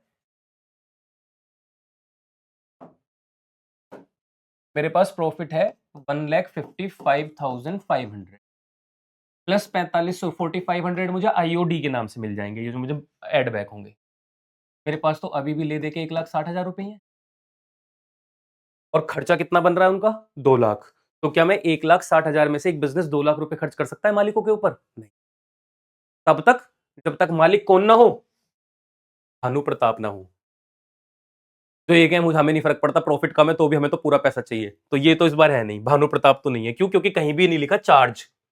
आईओडी के आगे लिखा है, आईओडी तो चार्ज ही होता है, वो तो लेना ही पड़ता है पार्टनर से हमें। तो इसका मतलब सर नहीं, अब की बार ऐसा नहीं कर सकते। बहुत बढ़िया। तो सर अब की बार क्या कर सकते हैं? आओ, पर क्या कर सकते हैं? मैंने कहा देखो, जब भी ऐसा केस हो, ये सब रफ में लिख रखा है, ये तो आईओडी अलग है, लो इसको पहले लिखवा ही लो। एक तो नेट प्रॉफिट लिखवा लो इधर, 1,55,500। एमआरआई करने की जरूरत नहीं, क्योंकि एमआरआई इसमें है नहीं, ना मैनेजर को कमीशन देना, ना रेंट, ना इंटरेस्ट ऑन लोन। और एक सर इधर की तरफ शॉर्ट में लिख दो इस बार आईओडी। क्या क्या नाम है? कबीर, जोरावर और पारुल। तीनों से 1500 इंटरेस्ट ऑन ड्रॉइंग ले लिया हमने, चार्ज कर लिया। ऐसा मिला के हमारे पास 4500 रुपीज और आ गए। और टोटल मिला के देखा तो हमारे पास 1,60,000 रुपए है। अब 1,60,000 रुपए, अब आप कहोगे सर जब इसमें से कुछ भी नहीं दे सकते तो क्या इसको 5-3-2 में बांट दे? नहीं। आप देखो कि कबीर को कितने रुपए मिलने थे, 24 और 26। कबीर के हिस्से में 50,000 रुपए आने थे, सैलरी और आईओसी के मिलके। जोरावर को 40,000 रुपए मिलने। अगर उसको प्रॉपर खर्चा दिया जाता जितने उसके बनते थे तो उसके हिस्से में 40,000 रुपए आते। और पारुल के हिस्से में 1,10,000 रुपीज आते। एक्सपेंस एक्सपेंस हमने टोटल किया पर्टिकुलर पार्टनर का। मैंने कहा इतना इतना पैसा तो नहीं मिल पाएगा, अब एक काम करते हैं, हम इसी को रेशियो में कन्वर्ट कर देते हैं। 4 4 0 सब में कॉमन है, कैंसिल कर दिया, तो 5 4 1। मैंने कहा एक नया रेशियो बन के तैयार हुआ, यहाँ पे दिख रहा है क्या? ठीक है। तो हमने एक नया रेशियो तैयार किया 5 4 11। हमने कहा जो भी प्रॉफिट होगा, जो भी जितना भी होगा, उसको हम प्रॉफिट शेयरिंग रेशियो की जगह खर्चे के रेशियो में बांट देंगे, क्योंकि खर्चा ज्यादा है तो हम तुम्हें खर्चा तो देंगे लेकिन पूरा नहीं देंगे, जितना तुम्हारा बनता है उस रेशियो में दे देंगे। तो अब हम 1,60,000 को 5 4 9 और 11 20, 20 से डिवाइड करके हम लिखेंगे to profit transfer Kabir, Zorawar और पारो, तीनों के बीच में बांट देते हैं। 5 4 9 और 11 20, तो से इसको कैंसिल करते हैं तो ये आएगा 8,000। 8 5 जा 40, 8 4 जा 32 और 11 8 जा 88। मिला के 1,60,000 रुपए पार्टनर्स के खाते में ट्रांसफर कर दी। तो अब आपने सारे केस सीख लिए। प्रॉफिट ज्यादा है तो नॉर्मल सब बढ़ जाता है, प्रॉफिट कम है तो एक्सपेंस के रेशियो बन जाते हैं, लॉस है तो कुछ भी नहीं दिया जाएगा, फिर तो लॉस ही बटेगा पार्टनर्स में। और प्रॉफिट कम है और खर्चे ज्यादा है और पार्टनर कहते हैं नहीं हमें तो तब भी एक्सपेंस चाहिए पूरा, तो हम फिर लॉस में भी पार्टनर्स के बीच में प्रॉफिट को बांट देते हैं, वो पूरा खर्चा कर देते हैं, चाहे फिर बिजनेस वापस से लॉस में ही क्यों ना कन्वर्ट हो जाए। ठीक है? तो ये हमने profit and loss appropriation account के क्वेश्चंस ट्राई किए और सारे क्वेश्चंस हमने ट्राई कर लिए। अब इससे ज्यादा कोई मैक्सिमम कोई भी टफ क्वेश्चन नहीं आएगा। ये बात आपको समझ में आई? चलिए ठीक। अब आ जाते हैं पास्ट एडजस्टमेंट पे। अगर अब आपको एप्रोप्रिएशन अकाउंट आ गया, आपको ये समझ में आ गया एप्रोप्रिएशन अकाउंट बनता है, तो उसमें पार्टनर्स के यहाँ वहाँ ऐसे वो कैपिटल पार्टनर्स के प्रॉफिट एंड लॉस एप्रोप्रिएशन में डेबिट साइड क्रेडिट साइड ऐसे लिखा जाता है। दूसरी बात, आपने अगर लेक्चर 1 2 3 4 चारों अच्छे से पढ़े, प्रैक्टिस भी की, तो आपको मेरी एक बात आपके दिमाग में सेट हो गई होगी। वो दिमाग में बात ये सेट हुई कि जब भी कोई अमाउंट पार्टनर्स को मिलेगा तो पार्टनर्स की कैपिटल अकाउंट में क्रेडिट होता है, और जब भी कोई अमाउंट हम पार्टनर से काटते हैं, डिडक्ट करते हैं, तो वो पार्टनर्स की कैपिटल अकाउंट में डेबिट साइड लिखा जाता है। पार्टनर की कैपिटल को डेबिट और पार्टनर की कैपिटल को क्रेडिट करके ही हम पार्टनर से लेन देन करते हैं पैसे का। ये बात याद है? हमें पार्टनर से पैसे का लेन करना है, लेन का मतलब लेना है, तो हम पार्टनर की कैपिटल डेबिट करते हैं। हमें पार्टनर को पैसा देना है तो हम पार्टनर की कैपिटल को क्रेडिट करते हैं। ठीक है, चलो मैं आपको एक और आइडिया देता हूं। चलो एक और क्वेश्चन से मैं आपसे ये डिस्कस करना चाहता हूं। जैसे ये क्वेश्चन है, इसमें प्रॉफिट एंड लॉस एप्रोप्रिएशन में मैंने आईओसी इधर लिखा, इंटरेस्ट ऑन कैपिटल। अतुल और मिथुन को ये इंटरेस्ट ऑन कैपिटल मिलेगा या पार्टनर से लिया जाएगा? आप कहोगे सर इंटरेस्ट ऑन कैपिटल का मतलब कैपिटल पार्टनर्स ने लगाई है तो उनको इंटरेस्ट जाएगा, मतलब पार्टनर्स को हमें देना है। तो देखो एप्रोप्रिएशन में तो हमने डेबिट साइड लिखा क्योंकि बिजनेस कह रहा है हाँ यार खर्चा करना है, ये खर्चा है इंटरेस्ट ऑन कैपिटल। लेकिन जब यही पैसा पार्टनर्स को दिया जाएगा तो पार्टनर की कैपिटल में क्रेडिट साइड जाएगा। जो बचा हुआ प्रॉफिट है, बिजनेस कहेगा ये प्रॉफिट भी मेरा नहीं है, ये भी मेरे लिए तो पैसे एक तरीके खर्चा है, मुझे पार्टनर्स को देना है। तो देखो डेबिट साइड लिखा एप्रोप्रिएशन में, लेकिन ये पैसा अगर मैं कैपिटल में डालूं पार्टनर्स की, तो पार्टनर की कैपिटल में क्रेडिट साइड। जो भी पैसा हम पार्टनर्स को देंगे उनके अकाउंट में क्रेडिट साइड। और एक और बात, जो भी पैसा पार्टनर्स को मिलेगा वो बिजनेस के लिए खर्चा होता है, क्योंकि जब जब बिजनेस मालिक को पैसा देगा तो बिजनेस कहेगा मेरा तो खर्चा हुआ, मालिक कहेंगे हमारी इनकम हुई। और जब मैं पार्टनर से इंटरेस्ट ऑन ड्राइंग मांगता हूं, अब बच्चों बताओ, इंटरेस्ट ऑन ड्राइंग मैंने पार्टनर से मांग गया, तो देखो बिजनेस ने तो अपनी इनकम दिखाई, क्रेडिट साइड प्रॉफिट के नीचे लिखा, लेकिन यही पैसा मैंने पार्टनर से लिया होगा तो पार्टनर के अकाउंट को तो डेबिट किया होगा ना, कैपिटल को कम किया होगा। तो फिर पार्टनर कहते हैं हाँ, हमारे खर्चा पार्ट फर्म की इनकम, तो उल्टा रिलेशन हो गया। फर्म के लिए कोई एक्सपेंस, पार्टनर के लिए इनकम। फर्म के लिए कोई इनकम, पार्टनर के लिए एक्सपेंस। तो मतलब सर ऐसे भी बोल सकते हैं कि पार्ट फर्म का डेबिट पार्टनर का क्रेडिट होता है, और फर्म का क्रेडिट पार्टनर का डेबिट होता है। हमेशा इनवर्स रिलेशन चलता है इसके, जैसे डिमांड और प्राइस और डिमांड में होता है ना इनवर्स रिलेशन, 11th क्लास में पढ़ा होगा, inverse relationship between price and the demand of the commodity ऐसे करके। तो यहाँ पे भी इनवर्स रिलेशनशिप होता है between firm and partners, debit और क्रेडिट उल्टा रहता है। चलो, तो अब अगर आपको ये चीजें समझ में आ चुकी हैं तो आपको पास्ट एडजस्टमेंट बहुत अच्छे से, होता क्या है, पास्ट का मतलब रिसेंट टाइम में जब आप अकाउंटिंग कर रहे थे, तो अकाउंटिंग करते वक्त आप लोगों से एरर्स हुई। एरर्स का मतलब गलतियां हो गई। गलती कैसी होगी सर? ऐसा हो सकता है आपने इंटरेस्ट ऑन कैपिटल ना दिया हो, इंटरेस्ट ऑन ड्राइंग लगाना भूल गए हो, सैलरी कमीशन प्रोवाइड कराना भूल गए हो, या प्रोवाइड कराया हो तो गलत परसेंटेज लगा दियो हो, 5% इंटरेस्ट देना था 7% दे दिया हो, 8% देना था 2% दिया हो। कुछ भी गलती, भूल ही गए हो, ओमिशन हो सकती है, एरर ओमिशन दोनों को मिला के तो एरर ही बोला जाएगा। गलतियां हो गई, भूल गए या गलत लिख दिया, प्रॉफिट को 1-1-1 में बांटना था 3-2-1 में बांट दिया, या प्रॉफिट को 3-2-1 में बांटना था 1-1-1 में बांट दिया, मतलब कुछ भी गड़बड़ आप कर सकते हो। उस एरर को सुधारना होता है, और सुधारने के लिए एक एडजस्टमेंट एंट्री पास करनी। वैसे तो ये एडजस्टमेंट एंट्री वही एडजस्टमेंट एंट्री है जिसको G2S बोलते हैं, गेनिंग सैक्रिफाइस, कि गड़बड़ की वजह से किसके पास ज्यादा चला गया, कौन गेन कर गया, गड़बड़ की वजह से किसका हिस्सा कम हो गया, कौन सैक्रिफाइस कर गया। लेकिन क्योंकि जब पढ़ाया जाता है बच्चों को तो ये पहला चैप्टर होता है, उस टाइम तक बच्चों को ओल्ड न्यू रेशो भी नहीं पता होते, और इसमें तो ओल्ड न्यू रेशो भी नहीं होता। वहां टीचर कैसे बोल दे बच्चों को गेनिंग सैक्रिफाइस, क्योंकि बच्चों को तो गेनिंग सैक्रिफाइस सिखाने के लिए ये बोला जाता है ना, ओल्ड माइनस न्यू करो।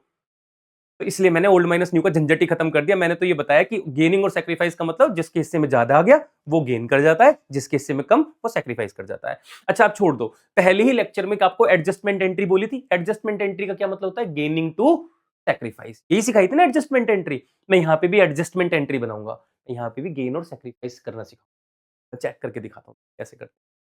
तो जब भी पास्ट एडजस्टमेंट आएगा तो आप एक फॉर्मेट बनाएंगे, ऐसे कर, पहले लिखेंगे आप पर्टिकुलर्स, ऊपर हेडिंग लिखेंगे ना पास्ट एडजस्टमेंट, पार्टनर्स के नाम, मान लो दो पार्टनर है ए और बी, तो दोनों का ऐसे नाम लिखना, फिर उनको दो पार्ट में डिवाइड कर दे। ए का डेबिट बैलेंस होगा, क्रेडिट बैलेंस होगा, बी का डेबिट बैलेंस होगा, क्रेडिट बैलेंस होगा, और फर्म में भी डेबिट और क्रेडिट बैलेंस होगा, तो भी दो पार्ट में। और ध्यान रखना, पार्टनर के लिए कोई भी बैलेंस जो डेबिट होता है वही बिजनेस के लिए, फर्म के लिए क्रेडिट बैलेंस होता है, तो दोनों को मिला के वो फर्म का बैलेंस बनता है। अब बच्चे, मैं एरर चेक करूंगा, क्या मुझसे कोई एरर्स तो नहीं हुई? अगर एरर हो गई तो उसको मुझे ठीक करना पड़ेगा। जैसे मुझे इंटरेस्ट ऑन कैपिटल पार्टनर्स को 5% देना था, और मैंने गलती से 10% इंटरेस्ट दे दिया, तो जो चीज मैंने गलत कर दी मुझे उसे रिवर्स करना पड़ता है, एड बैक मतलब वापस से खत्म करने के लिए उसे रिवर्स करना पड़ता है। तो अगर मैंने उनको 10% इंटरेस्ट दे दिया तो मैं उनसे 10% इंटरेस्ट वापस मांगूंगा। अब मैं आपसे पूछूं, चलो मैं आपके यहाँ पे लिख ही देता हूँ, wrong percentage allowed on IOC, IOC पे गलत परसेंटेज लगा दी 10%। अब आप ये मत कहना सर 10% दे दी, 5% आधा कर लो, वो छोड़ दो, मैं सर सीधा सीधे बात करने दो पहले।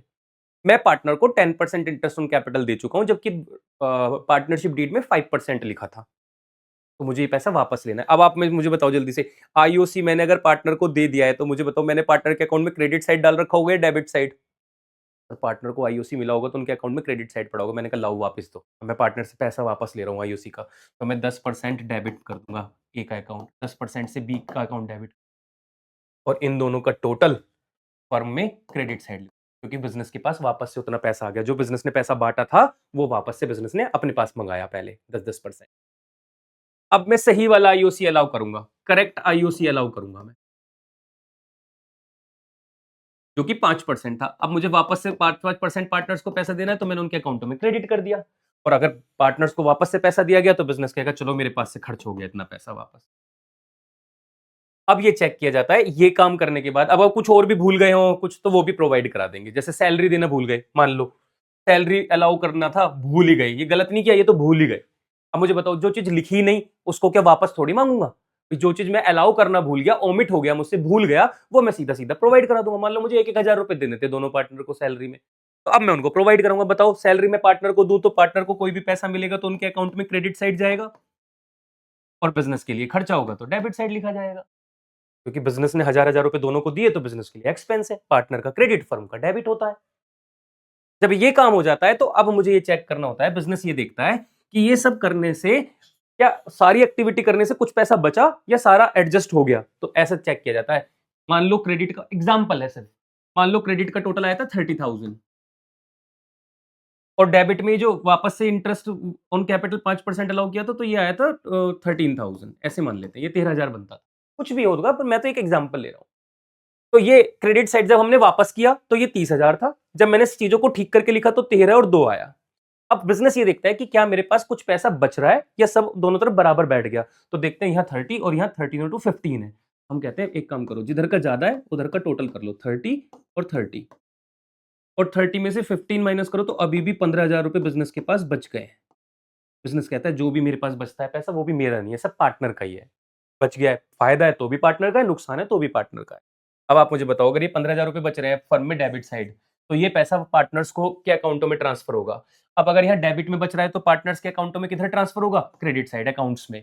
इस वजह से इसको बोला जाता है बैलेंस जो होगा वो हमने क्या कर दिया, ट्रांसफर कर दिया। लास्ट में बचे हुए बैलेंस को ट्रांसफर कर दिया जाता है किस रेशियो में?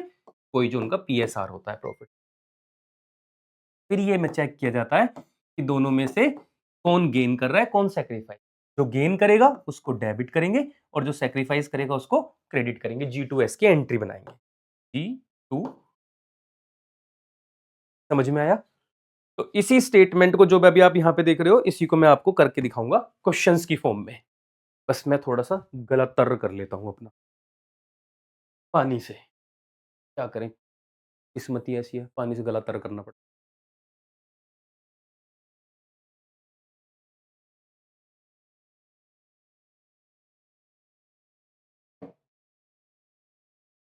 ये आवाज गला तर करने की कैसे आई? चलो ठीक है, पढ़ते हैं। तो क्वेश्चंस दिखाते हैं तुम्हें करके। क्या लिखा हुआ? कहते हैं मीता एंड उषा दो पार्टनर हैं, दोनों का रेशियो 2:3 है। उनकी कैपिटल जो थी 1 अप्रैल को ये शो कर रही है 1,40,000 और 1,20,000 है उनके कैपिटल में। जो ड्राइंग थी दोनों पार्टनर्स की वो 32,000 24,000 ड्राइंग भी लिखी हुई है। बोथ अमाउंट विड्रॉन 1 जनवरी, ये भी ध्यान रखना, इस बार डेट लिखी हुई है, पर खुद से आधा मत करना क्योंकि वो इस बार डेट लिखी हुई है जनवरी। ठीक है, तो एक काम करते हैं, आईओसी कैलकुलेट कर लेते हैं, पहले आईओडी कैलकुलेट कर लेते हैं। कहते हैं इट वाज सब्सिक्वेंटली फाउंड, ये उन्होंने ये पाया, फाउंड का मतलब मिला उन्हें, कि item had been omit. Omit का मतलब भूल गए, गलती नहीं की, मतलब गलती ये हुई कि भूल गए। जब वे final account prepare, P and L appropriation account, capital account में जब चीजें ट्रांसफर हो रही होंगी, पार्टनर को क्रेडिट डेबिट करोगे, तो ये करना ही भूल गए। ना तो इंटरेस्ट ऑन कैपिटल दिया, ना ड्रॉइंग पे इंटरेस्ट लगाया। ठीक है जी, और मीता को उस कमीशन मिलना था, ये भी नहीं दिया पूरे साल का। अब आपको वर्किंग करके रेक्टिफाइंग एंट्री बनानी है, तो मैं कहता हूं पहले आईओसी चेक कर लेते हैं।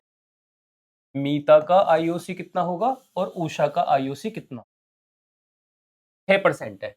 1,40,000 का 6%, 8,400, और 1,20,000 का 6%, 7,200। मैंने जल्दी से माइंड में ही कैलकुलेट कर दिया, वही 6% लगाया। आईओडी चेक करते हैं भाई, जो जनवरी 2016 में ड्राइंग की, तो जनवरी में की, तो जनवरी फरवरी, जिस दिन ड्राइंग होती है उसके बाद के टाइम गिना जाता है, मार्च तक का। तो जैसे अक्टूबर में करते तो अक्टूबर, नवंबर, दिसंबर, जनवरी, फरवरी, मार्च, 6 महीने होता। अब की बार इन्होंने जनवरी में ड्राइंग किया, तो जनवरी से आगे मार्च तक, जनवरी फरवरी मार्च, सिर्फ 3 महीने, मतलब जनवरी फरवरी मार्च, या जनवरी फरवरी मार्च, 3 महीने। तो 6% है, और ड्राइंग कितनी है? 32,000। ये तो कैलकुलेट करना पड़ेगा, तो पहले मीता का कैलकुलेट। 32,000 के ऊपर 6%, 3 महीने का। और सेम चीज हम किसके लिए करेंगे? उषा के लिए।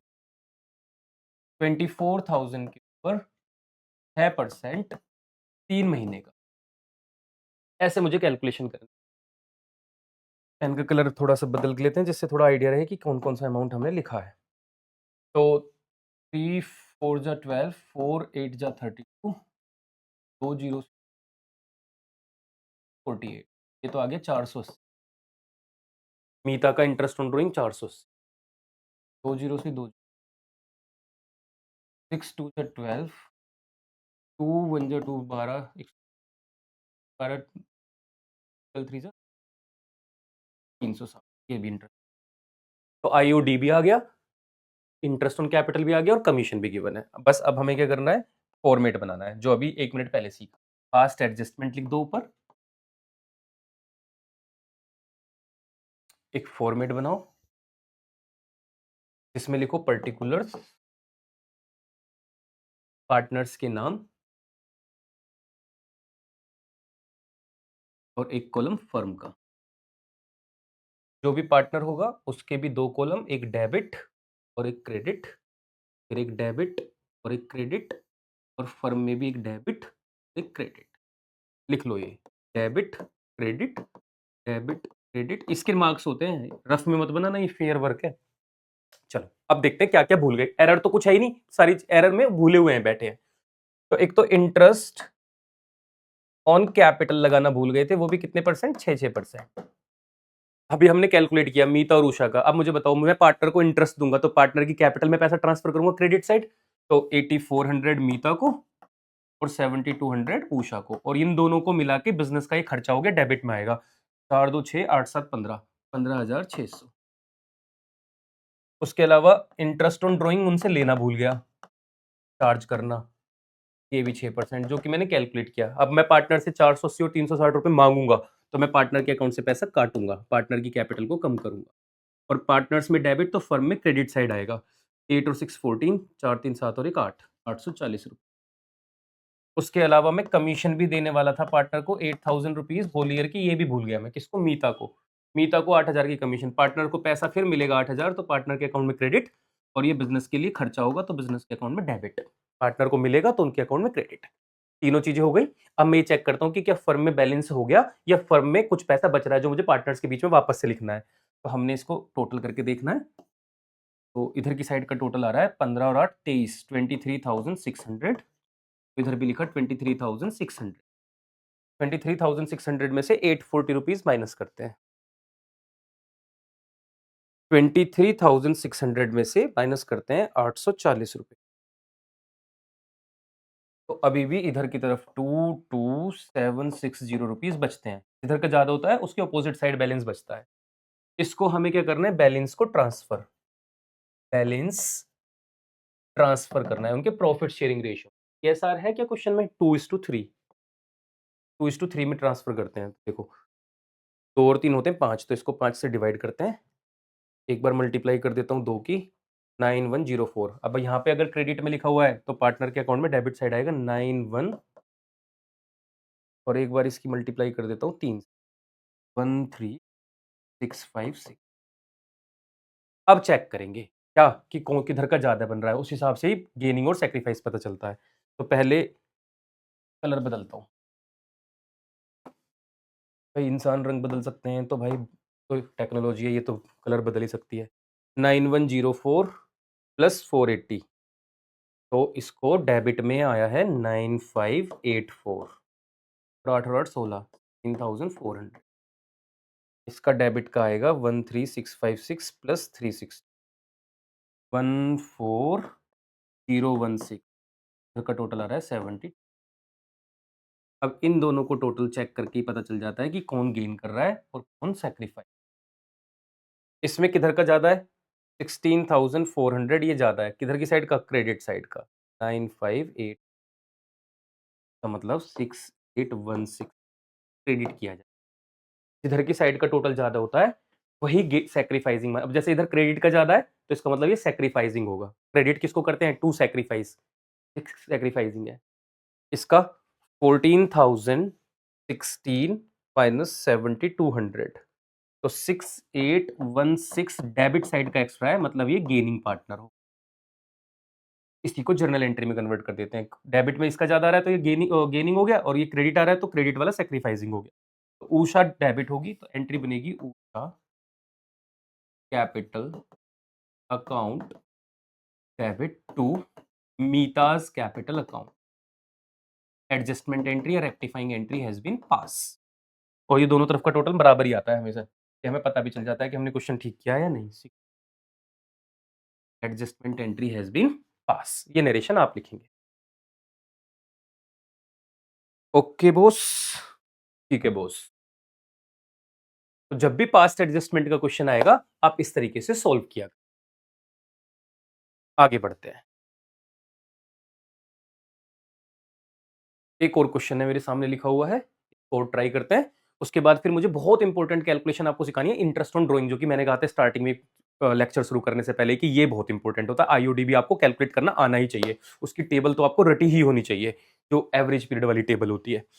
तो हमारे पास लिखा हुआ है मोहन, विजय, अनिल इस बार 3 पार्टनर है, तीनों की कैपिटल 30, 25, 20 है। In arriving at these amount, इस अमाउंट पे पहुंचने के लिए, in arriving at these amount, profit for the year ended 24,000 had already been credited to the partners in proportion in which they share profit। कहते हैं 24,000 रुपए इनके बीच में ऑलरेडी बांटे जा चुके हैं। जब भी ये लिखा हो ना, उनकी कैपिटल लिखी हो और उसके बाद in arriving at these figure on 31 March ऐसे लिखा हो, या लिखा होता Mohan, Vijay, Anil balance on their capital on 31 March, ऐसे डेट लिखी होती 31 मार्च, तो हम इसको क्लोजिंग कैपिटल बोलते हैं। कौन सी कैपिटल बोलते हैं? क्लोजिंग। जब भी इंटरेस्ट कैलकुलेट किया जाता है कैपिटल के ऊपर तो वो ओपनिंग कैपिटल होती है। कौन सी कैपिटल होती है? एमसीक्यू में भी क्वेश्चन आ जाता है।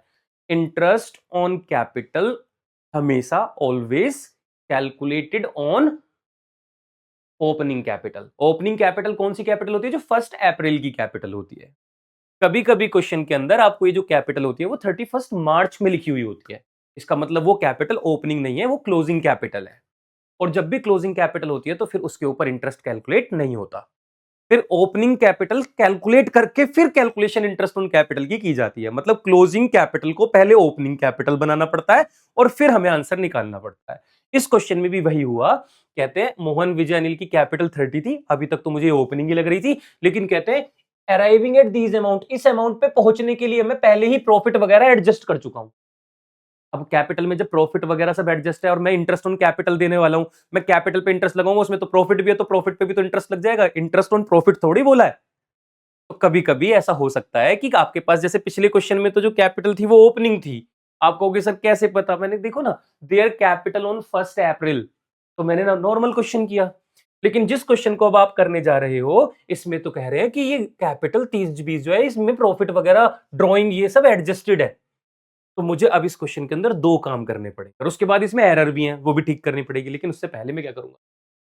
ओपनिंग कैपिटल कैलकुलेट करूंगा। तो मैं लिखूंगा कैलकुलेशन ऑफ ओपनिंग कैपिटल। पहले मुझे ओपनिंग कैपिटल फाइंड करनी। ओपनिंग कैपिटल को फाइंड करने का तरीका होता है, क्वेश्चन के अंदर कहां तक का दिख रहा है मुझे? स्क्रीन पे देखना पड़ता है कि आपको कहां तक का दिख रहा है। क्लोजिंग, आप लिखना क्लोजिंग कैपिटल प्लस, इसमें ऐड कर देना ड्रॉइंग्स और लेस कर देना प्रॉफिट। हमेशा यही करना है, यही फॉर्मूला याद कर लो और इससे हमारी ओपनिंग कैपिटल निकल कर आ जाती है। तो जब भी आपको क्लोजिंग कैपिटल को ओपनिंग बनाना हो तो उसमें ड्रॉइंग ऐड कर दो और प्रॉफिट लेस कर दो।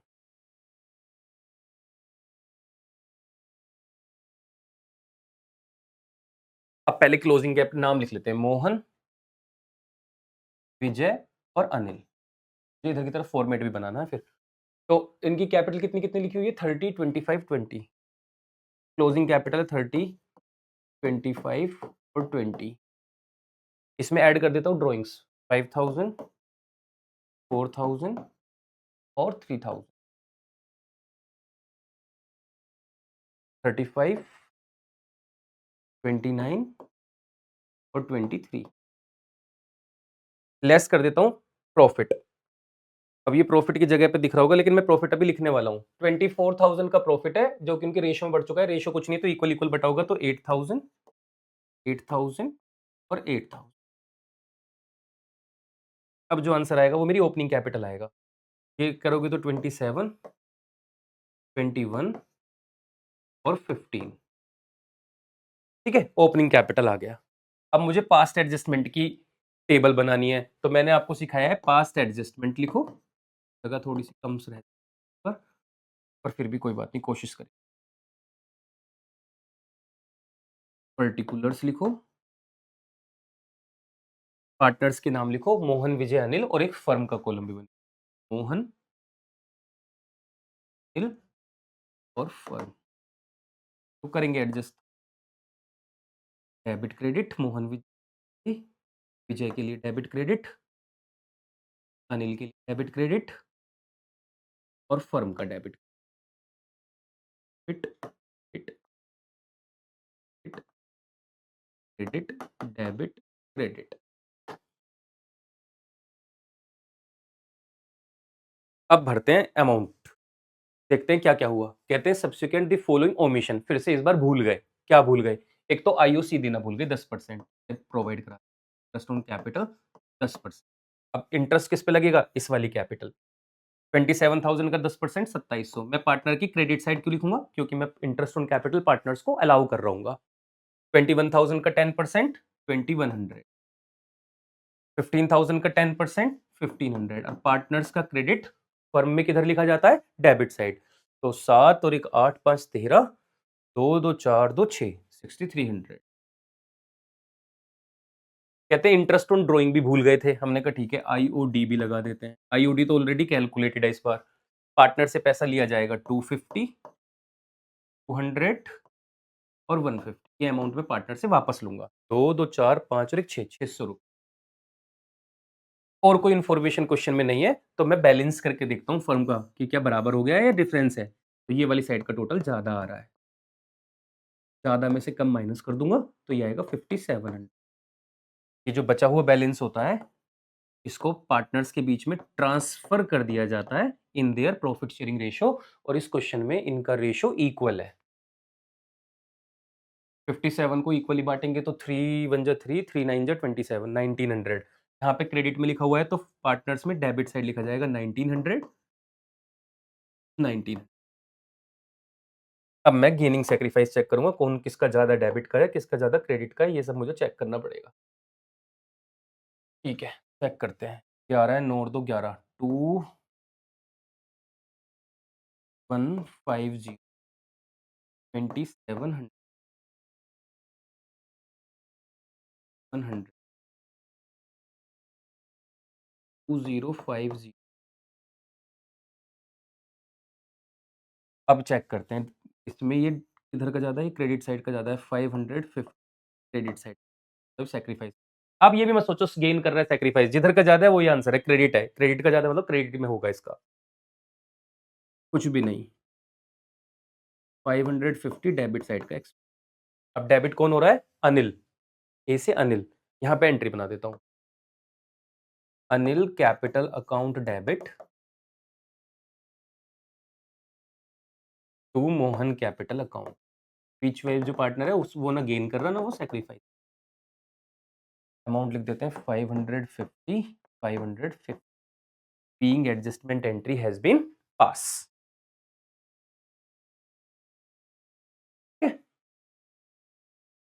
तो बच्चे, कैसा लग रहा है कोर्स में 5वें लेक्चर पर पहुंचकर? पैसा वसूल लग रहा है? दिल पे हाथ रख के। अभी लाइव सेशंस आने बाकी हैं, लाइव सैंपल पेपर्स इसी कोर्स में सोल्व कराना बाकी है, एमसीक्यू क्वेश्चंस की प्रैक्टिस कराना बाकी है, प्रीवियस ईयर क्वेश्चन पेपर्स को सोल्व कराना बाकी है। ये सब तो तुम्हें इस कोर्स में भी आने वाले हैं। तुम्हें तो अभी इतना कॉन्फिडेंस आने लग जाएगा, जब तक कि मैं इस कोर्स की नॉर्मल चैप्टर्स को खत्म कराऊंगा ना, तब तक आप ये कह दोगे भाई साहब अब तो हम तुम्हारी लाइव क्लास को देखने भी नहीं चाहते, क्योंकि हमें तो सब कुछ पहले ही आता है, लाइव क्लास में तो आप बैठ के बस सुनेंगे, ये कहोगे तुम। पर मैं तुम्हें पता है तब क्या कहूंगा? अब जब लाइव क्लास में हम क्वेश्चन पेपर सोल्व करेंगे तो रजिस्टर और पेन आपके हाथ में होना चाहिए, और आप खुद सोल्व करके, मैं पहले आपसे कमेंट में आंसर पूछा करूंगा कि लाइव चल रहा होगा सब, तो आप पहले आंसर बताया करेंगे, उसके बाद हम आगे बढ़ा करेंगे। ये ऐसे चलेगा कोर्स। मजा तो आ रहा है, मुझे तो बहुत आ रहा है। ठीक है, मतलब जो तुमने पैसा दिया है ना, 800 900 रुपए जो भी आपने दिए, ये भी गए होंगे आपके, मुझे लग रहा है जीएसटी वगैरह लगा के 900 गए होंगे। 900 रुपए में तुमने पूरे साल स्कूल में हर जगह मिला के ये आउटपुट तुम्हें ना होगा, जो 900 रुपए में तुम्हें घर बैठे बोर्ड एग्जाम से पहले मिल रहा है, और सब रिकॉर्डेड। जो तुम सीख रहे हो सब तुम्हारे पास पड़ा हुआ है, जब जी करे तब देखो, 4 बार 5 बार 10 बार देखो, देखते रहो बस। ठीक है, एक क्वेश्चन शायद मैंने इसका होमवर्क के लिए भी लगाया था तुम्हें,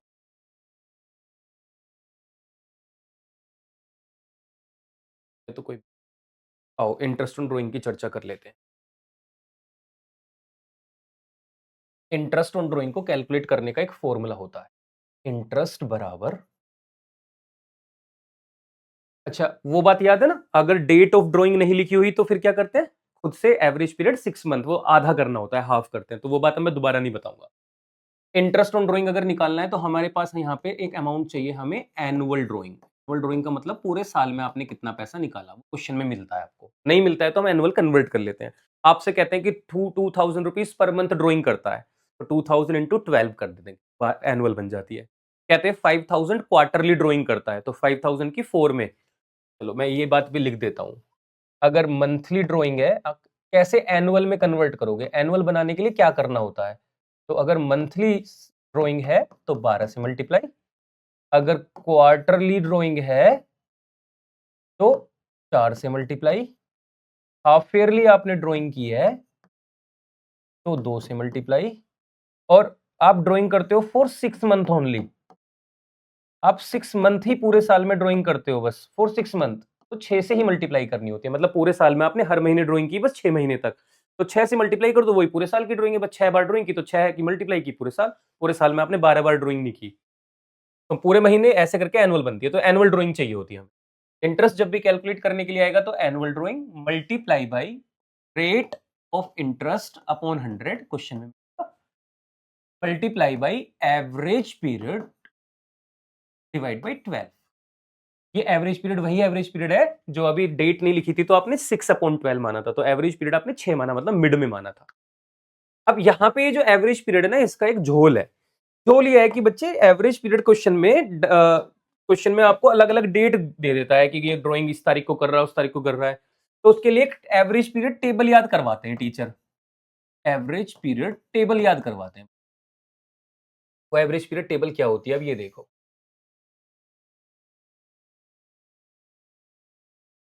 मैं यहाँ पे बताऊंगा टाइम, कि किस किस टाइम पे आपने ड्राइंग की होगी, और उस टाइम को भी 3 पार्ट में डिवाइड किया जाता है, कि जिस भी टाइम के हिसाब से आप ड्राइंग कर रहे हो उसमें भी आप या तो उस टाइम के बिल्कुल बिगिनिंग में ड्राइंग कर रहे हो, या उस टाइम में मिडल में ड्राइंग कर रहे हो, या उस टाइम में बिल्कुल एंड में ड्राइंग कर रहे हो। बिगिनिंग लिखा हुआ है, बिगिनिंग है ना, ठीक है। तो देखो आपके पास एक केस बनता है मंथली, आप ईच मंथ ड्राइंग कर रहे हो, या फिर आप मंथली की जगह ड्राइंग करते हो, अब मंथ में भी पता है आप हर महीने ड्राइंग करते हो, उसी में एक और केस होता है मंथ में, आप मंथली ड्राइंग करते हो लेकिन 6 मंथ तक, ओनली 6 मंथ्स तक, और 6 मंथ में भी दो केस बन जाते हैं कि 6 मंथ्स तक करते हो तो 6 मंथ में भी कब तक ड्राइंग करते हो और कब से शुरू करते हो, अभी बताऊंगा क्या होता है। उसके अलावा आप ड्राइंग करते होगे क्या पता क्वार्टरली, आप क्वार्टरली भी ड्राइंग कर सकते हो, और आप ड्राइंग हाफ ईयरली भी कर सकते हो। ड्राइंग तो आपके हाथ में है, जब जी करे तब निकाल लो पैसा। आप मंथली ड्राइंग कर सकते हो, आप सिर्फ 6 महीने तक ड्राइंग करो, पूरे साल में सिर्फ 6 महीने ड्राइंग करो और 6 महीने का गैप। लेकिन ये कहते हैं कि जो आप 6 महीने की ड्राइंग करते हो ना, वो आपने पैसा निकालना शुरू किया होगा 1 अप्रैल से और 30 सितंबर तक निकाला, और आप कहते हो हमने एंड भी कर दिया, जो 6 महीने की ड्राइंग का एंड हुआ वो सितंबर में ही हुआ, ऐसे लिखा हुआ है। आप 6 महीने तक ड्राइंग करना शुरू करते हो अप्रैल से और सितंबर तक, और फिर आप वहीं पे कैलकुलेशन कर लेते हो, कहते हो मेरी इंटरेस्ट ऑन ड्राइंग यहीं तक की कैलकुलेट करना बस। और कहते हैं 6 मंथ की ड्राइंग करते हो और आप करते तो अप्रैल से सितंबर तक ही हो ड्राइंग, लेकिन जो आप कहते हो ना इंटरेस्ट ऑन ड्राइंग की कैलकुलेशन वो एंड होता है मार्च में, कहते हो मार्च में ही कैलकुलेशन करवाना मेरी, तो 31 मार्च को। ये क्वेश्चन ही बोलेगा, आप कह रहे हो ना सर ये क्या लिखा है, मैं कह रहा हूं ये क्वेश्चन ही बताएगा आपको, आपको खुद कुछ नहीं करना। क्वेश्चन कहेगा आपने इंटरेस्ट ऑन ड्राइंग कैलकुलेट करना है, आपने 6 मंथ ड्राइंग की है और आपके 6 मंथ एंड होते हैं सितंबर 30 को। एक क्वेश्चन कहेगा कि आप 6 मंथ तक ड्राइंग करते हो 1 अप्रैल से सितंबर तक, लेकिन आपका जो एंड होता है कैलकुलेशन करने के लिए, जो कैलकुलेशन करने के लिए आपको जहां पे कैलकुलेशन करनी है वो जो एंड है वो मार्च 31 में होता है, ऐसे क्वेश्चन बोलता है, खुद ही बोलेगा। क्वार्टरली तो क्वार्टरली है ही, और हाफ ईयरली तो हाफ ईयरली है ही। अब इसमें क्या है, बिगनिंग,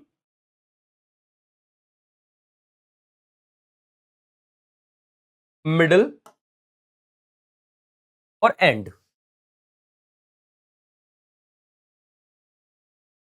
अब अभी तो हमने पढ़ा कि मिडल जब कुछ नहीं होता तो मिडल में 6 माना जाता है, तो इसलिए यहां पे तो 6 ही रहेगा, ये तो चेंज नहीं हो सकता। क्वार्टरली में भी 6 ही रहेगा, ये भी चेंज नहीं हो सकता। मिडल है ईच मंथ, मंथली है सिर्फ नॉर्मल, 6 मंथ की बात नहीं है, अलग है थोड़ा सा।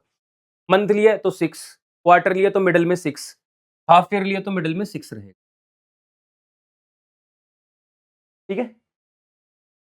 अगर मार्च ये जो 6 मंथ है सितंबर में एंड हो रहा है, तो क्योंकि 6 महीने मतलब मंथली का आधा ही हो गया, मतलब पूरे साल के बस ये मंथली का मतलब ये पूरे 12 महीने तक हर महीने ड्राइंग है, और ये सिर्फ 6 महीने तक ड्राइंग है, तो यहाँ पे फिर मिडिल में 3 लिखना पड़ता है।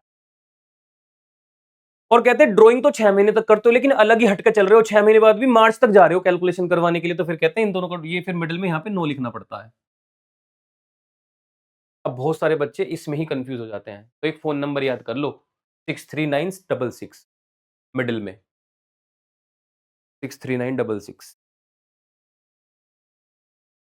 ऊपर चलते हैं, बिगनिंग, अब मंथली में बिगनिंग है तो देखो बच्चे ऊपर जाते वक्त 0.5 ऐड, 6 मिडिल में है तो ऊपर 6.5 रहता है, ये 3.5 रहता है, ये 9.5 रहता है। ऊपर की तरफ चलते हैं तो 0.5 ऐड होता है, और नीचे की तरफ आते हैं तो 0.5 लेस होता है।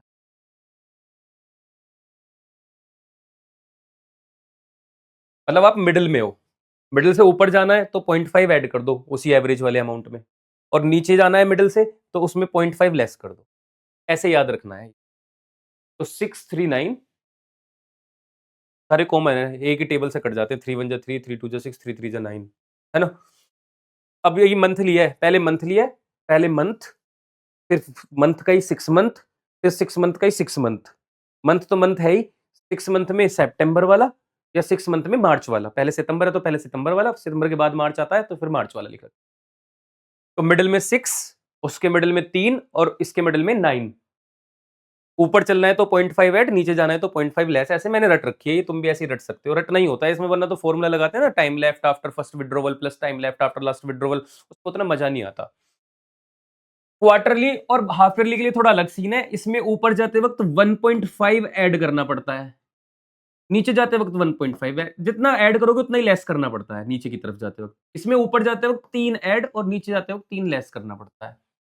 ये ऐसे याद रखने पड़ते हैं, मतलब मंथली, 6 मंथ और 6 मंथ, उसमें तो 0.5 add less, 0.5 add 0.5 less, 0.5 add 0.5 less.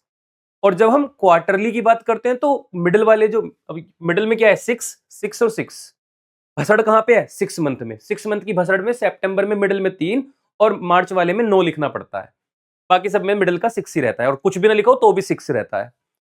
ठीक है। अब अगर क्वार्टरली में ऊपर जाना है तो 1.5 ऐड, नीचे जाना है तो 1.5 लेस, हाफ ईयरली में ऊपर जाना है तो 3 ऐड और नीचे जाना है तो 3 लेस, ऐसे लिखना पड़ता है। ठीक है। अब अगर आपको ये फॉर्मूला याद हो जाए और ये वाली टेबल की पॉइंट याद हो जाए, तो फिर आपको कोई भी क्वेश्चन आ जाए आप गलत नहीं कर सकते, जैसे कि मैं अब करके दिखाऊंगा तुम्हें क्वेश्चन, और कोई गलती नहीं करूंगा। कहते हैं ए और बी दो पार्टनर है, दोनों का रेशियो इक्वल है, ए 4,000 रुपए ड्रॉइंग करता है beginning of every month for 6 month, ended September 30। अब देखो पहले तो 6 महीने तक ड्राइंग करता है, तो मुझे इसकी एनुअल ड्राइंग बनानी है, तो 4000 में 6 महीने के केस में 6 से ही मल्टीप्लाई करके एनुअल बनता है, अभी सिखाया था। 6 महीने का केस होगा तो 6 से ही मल्टीप्लाई करके एनुअल बन जाता है।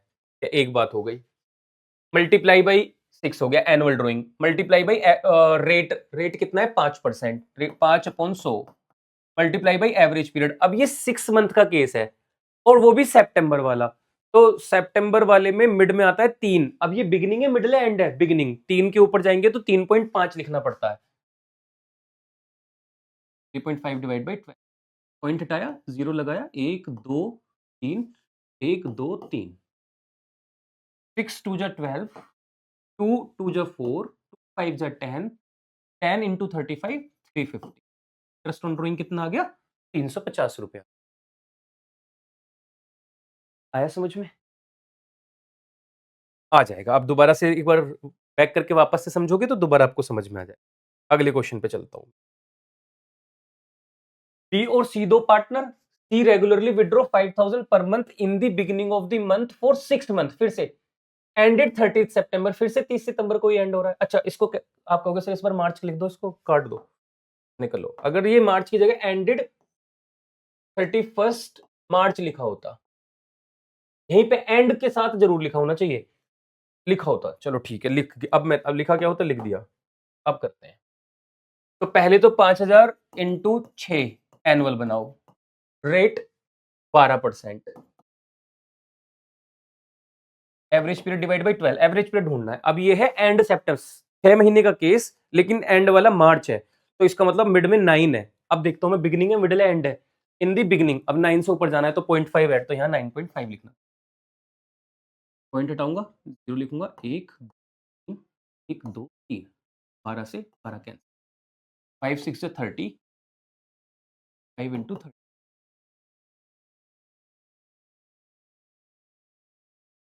2850। तो ये क्वेश्चन के अकॉर्डिंग डिपेंड करेगा कि किस टाइप का क्वेश्चन लिखा हुआ है। आगे बढ़ते हैं। One of the partner in a partnership firm had withdrawn 9,000 at the end of each quarter. Quarterly, तो पहले मुझे 9,000 इंटू 4 करना पड़ेगा। क्वार्टर को एनुअल में कन्वर्ट करने के लिए 4 से मल्टीप्लाई करना पड़ता है। Multiply by rate of interest 6/100। अब क्वार्टरली, मंथली हो, क्वार्टरली हो या हाफ ईयरली हो, मिड में 6 रहता है। अब मुझे बिगिनिंग में देखना है, बिगिनिंग मिडिल क्या है, एट द एंड। अब क्वार्टर में होता है 1.5 ऐड 1.5 लेस, तो नीचे की तरफ जाना है तो 6 में से 1.5 लेस करूंगा तो 4.5 अपॉन 12। पॉइंट हटाया, 0 बढ़ाया, 1 2 3, 1 2 3, 6 2 12, 2 2 4, 9 2 18, 18 इंटू 45, 18 5 90, 9 रिमेन, 18 4 72 और 9 810 आंसर। इजी लग रहा है ना? इंटरेस्ट ऑन ड्राइंग बस इसलिए मैंने सिखाया कि आपको थोड़ा बहुत आना चाहिए। लो जी, इस क्वेश्चन को देख लेते हैं एक बार।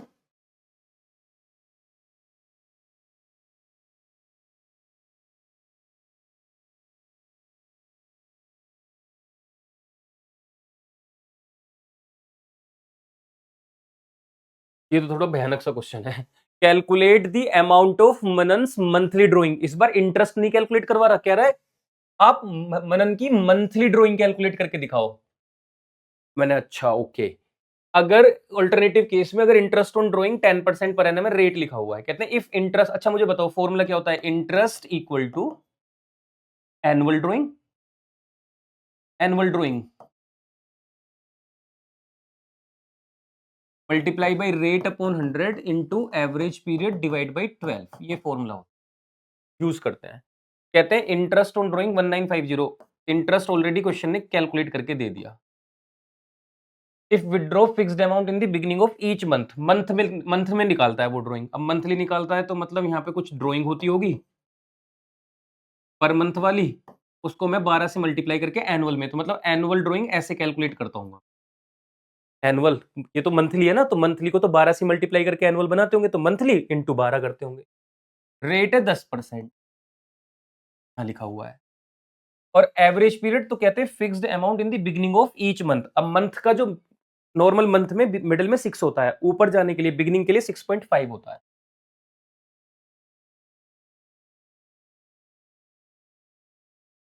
तो हमने ये सीखा है, ये जो इधर डिवाइड में होता है ये तो चला जाता है मल्टीप्लाई में, और ये जो मल्टीप्लाई में होता है ये आ जाता है डिवाइड में, कन्वर्ट करते हैं। 1950 मतलब इन सबको इसकी तरफ लेके जा रहा हूँ, multiply by 100 multiply by 12 upon में, ये सब डिवाइड में, अपॉन में 12 10। इसको अगर सोल्व कर लिया तो आपको पता चल जाएगा मंथली ड्राइंग कितनी आएगी। 0 से 0 कैंसिल, 12 से 12 कैंसिल, पॉइंट को हटा के 1,